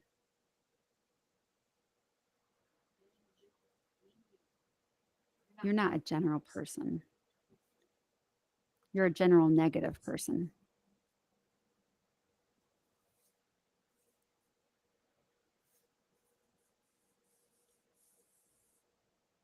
Unless you're saying the general person is negative in the country.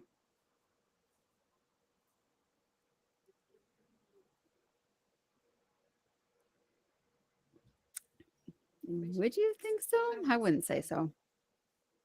No, I mean the guy is gonna think what he's gonna think. Gandalf hates everything.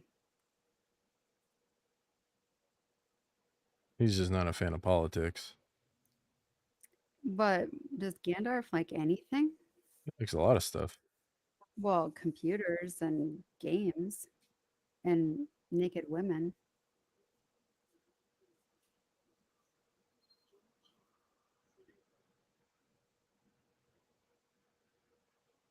Well, I brought this up and said it was controversial, but my question is, do you like anything that's not naked women, computer games, and what was the other one? Um,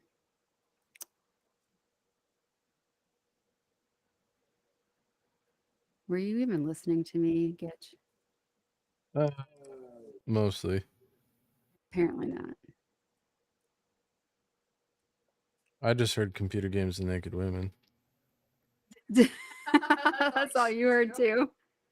I think Jesus. that's all you said. No, I said 3 things.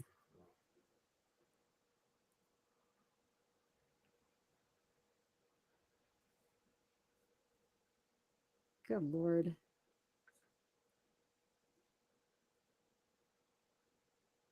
You and Gandalf are both pretty similar in those aspects.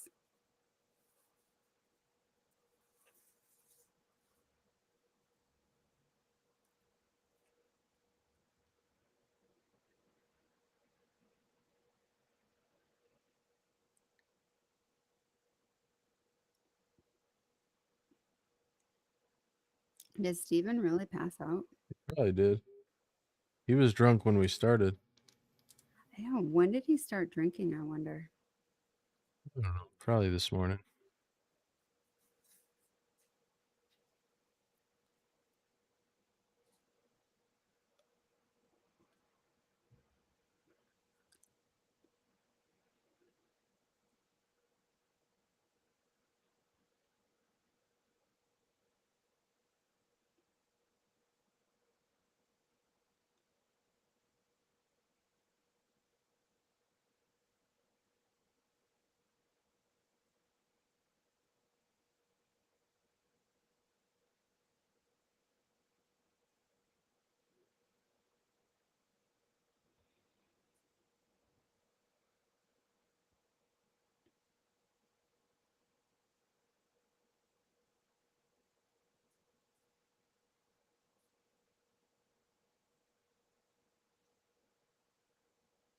Oh no. Pegasus? Do you remember Pegasus from Nowzad? No. She was one of the dogs. She was one of the original Nowzad dogs. Oh, okay. She passed away. Man, she had a long run then. Yeah.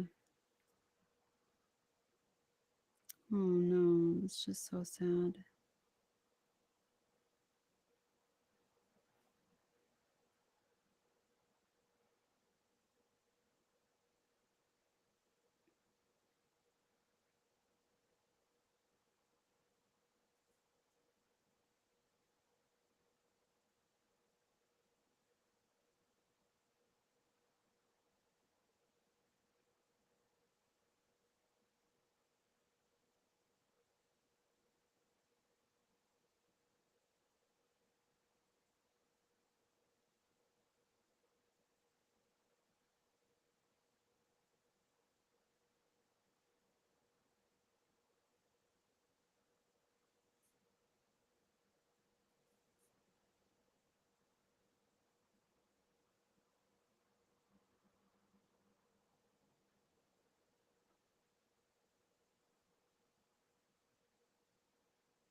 That is super sad.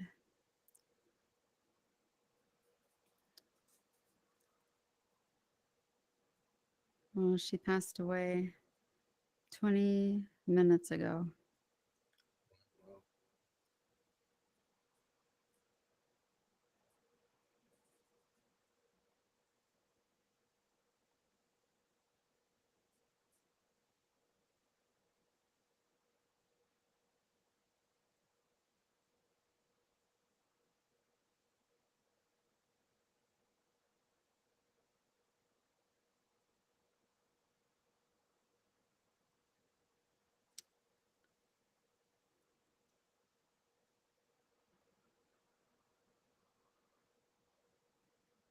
Wow.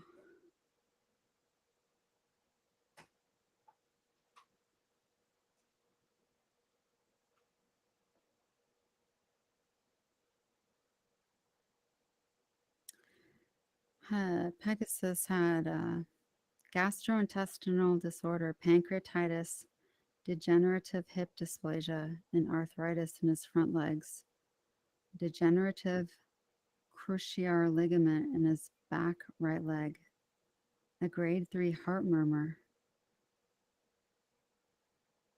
and now his spine is dipped. They had been giving him 10 tablets a day and 2 injections every 28 days for pain Sheesh. relief. And that didn't even stop the pain. He would have been 13 in October. The vet had been coming every week.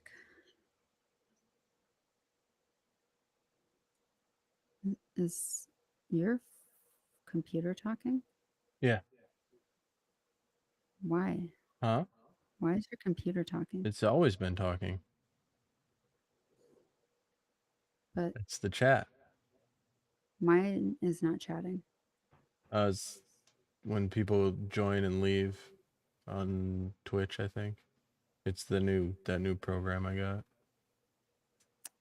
To try and Doesn't get seem- away from Restream. Huh? To try and get away from Restream. I just got to figure out how to get it to pass the chats around to the other stuff.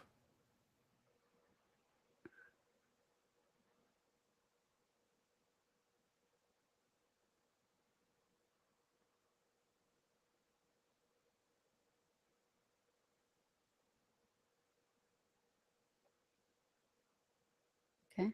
So it's like not anybody chatting in the chat? No. Just people coming in and out of the room. Okay. Because Twitch is based off of a IRC type, MIRC type chat.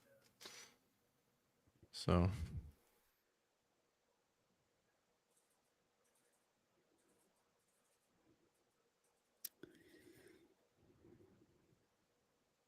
Penn is flying back out of the Ukraine to help arrange his casket and help with his cremation and be there. Because he's one of the original Nowzad dogs.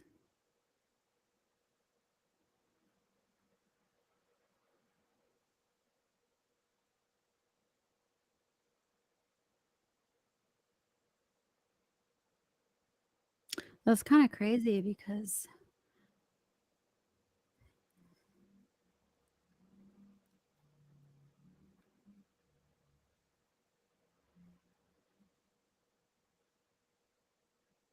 I mean, I became friends with Sarah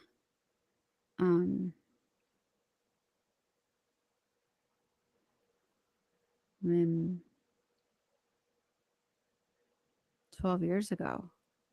So that means that like Nowzad must not have been that old when we took Bacon in. no, I think it was only a couple years.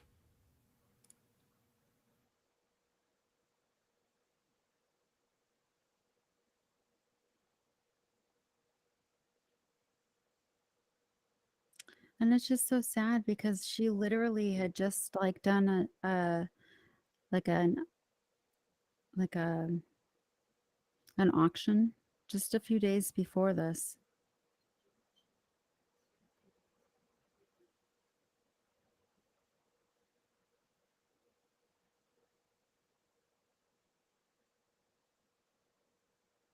The chat is like so long, it doesn't seem like it's just for somebody coming and going. It seems like literally somebody's talking to you. It just said join chat, and then it read off the screen names.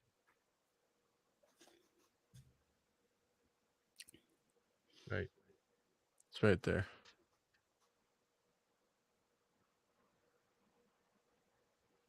I don't know what you're doing. Pointing at my screen here. Mm.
Just all the bots coming in and out. Hmm? Just all the bots coming in and out.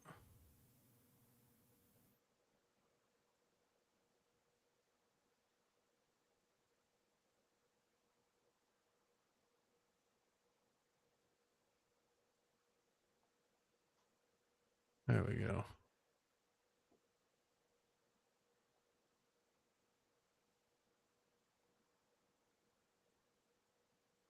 There. Now it won't talk when people join and leave.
Call it.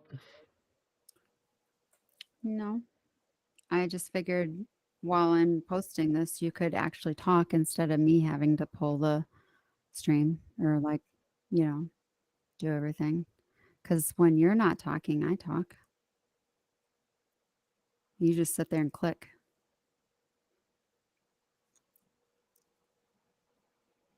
Trying to think of something to talk about. I can't think of anything. Well, I mean, I don't ever know what to talk about. I just do. You want to finish the little tiny bit at the bottom of the thing? Put my glass downstairs. No. Well, you can drink out of the bottle.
It's just so sad that Pegasus has passed away.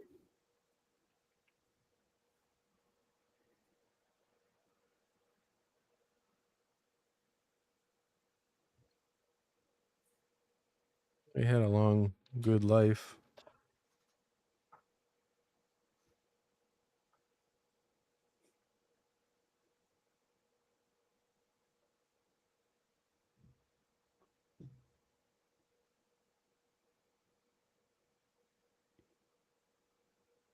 Yeah, I know. I mean, it's just.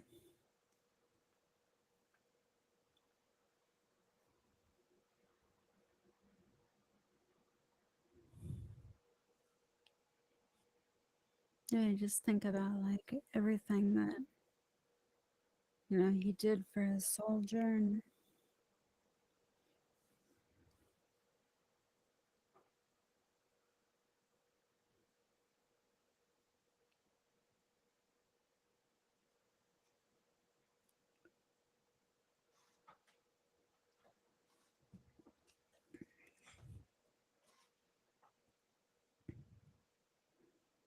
I know animals can't live forever, but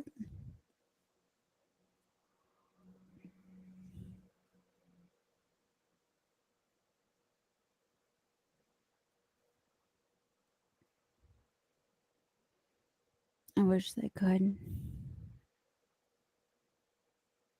Yeah, it'd make things easier.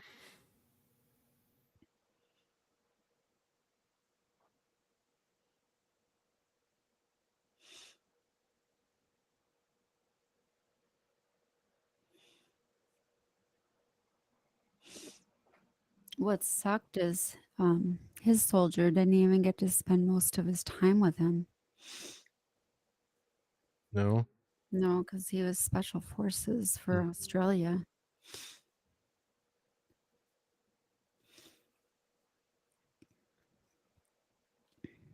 So he was with a different person and would come and see him occasionally. You know,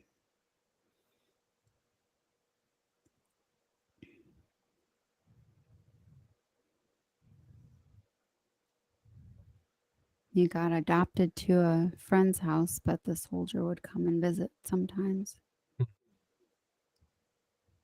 because he was special forces. He just wasn't a stable home, Yeah.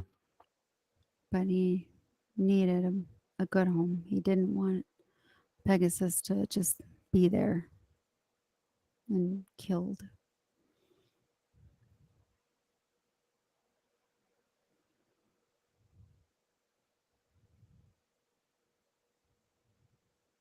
Because somehow I don't know how this works or anything like that, but somehow some of these dogs just like know that something's up. Like some of these dogs just know that there's like a bomb somewhere or something's gonna happen. I don't know how it works. I can smell it. I mean, the explosives have a pretty particular smell. Okay. Yeah, he could sniff out things, and he saved him on more than one occasion.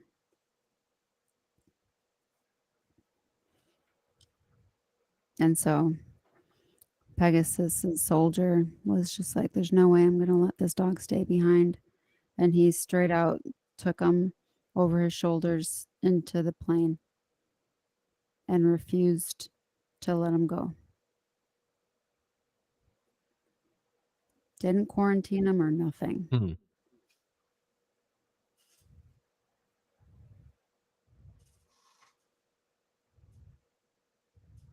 Like Nowzad did their part, but like he took them on their military plane.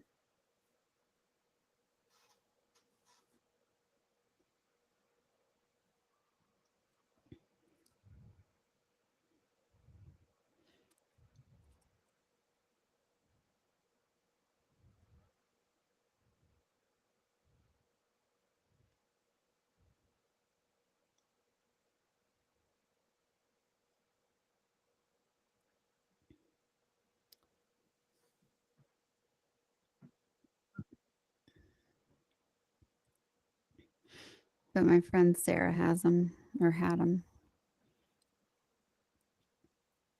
She has She had Pegasus?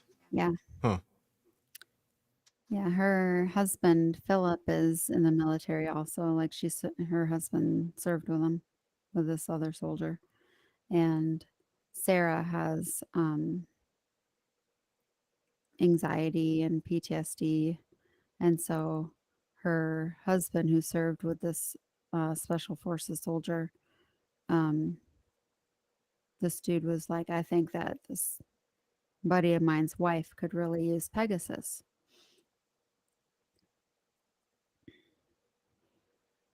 So I think Pegasus would be good for her. So that's how his house was chosen. And so then the soldier would come and, visit Pegasus there at their house whenever he could. But he chose the house because he felt that his buddy's wife needed an animal to care for to keep her going because her depression and her PTSD was so bad. She would get suicidal.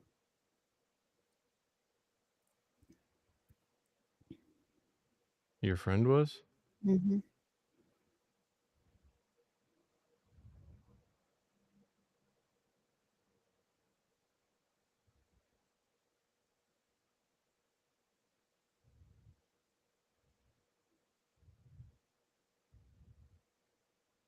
So it's pretty crazy because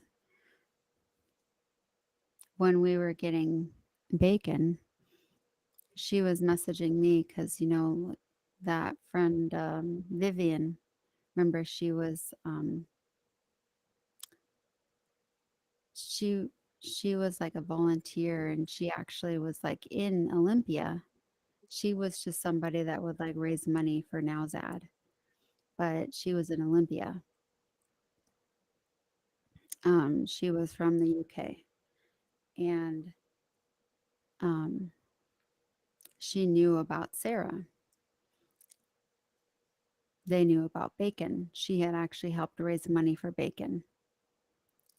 And she had heard about bacon through Sarah. And then I learned about Sarah. And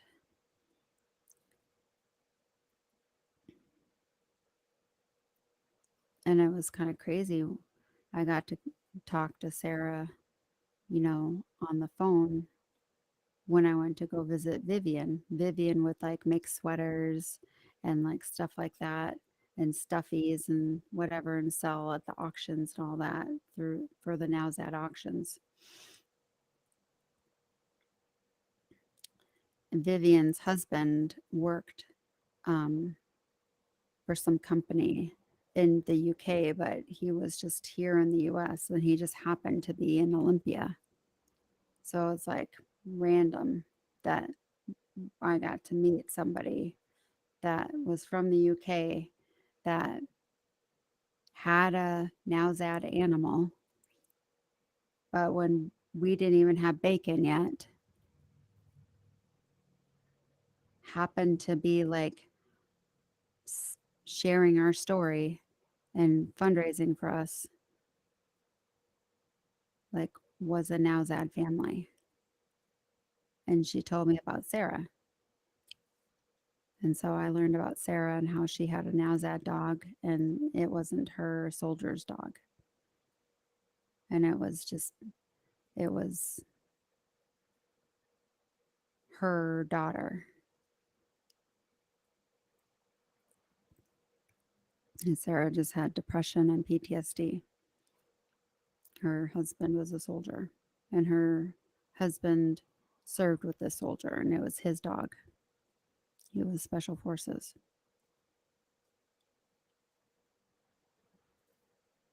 But Pegasus is really what kept Sarah going and kept her like alive, basically.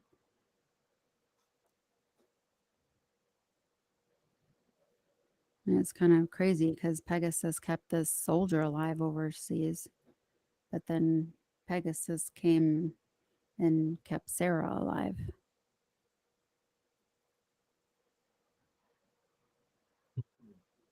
Anyway, I can see you're busy.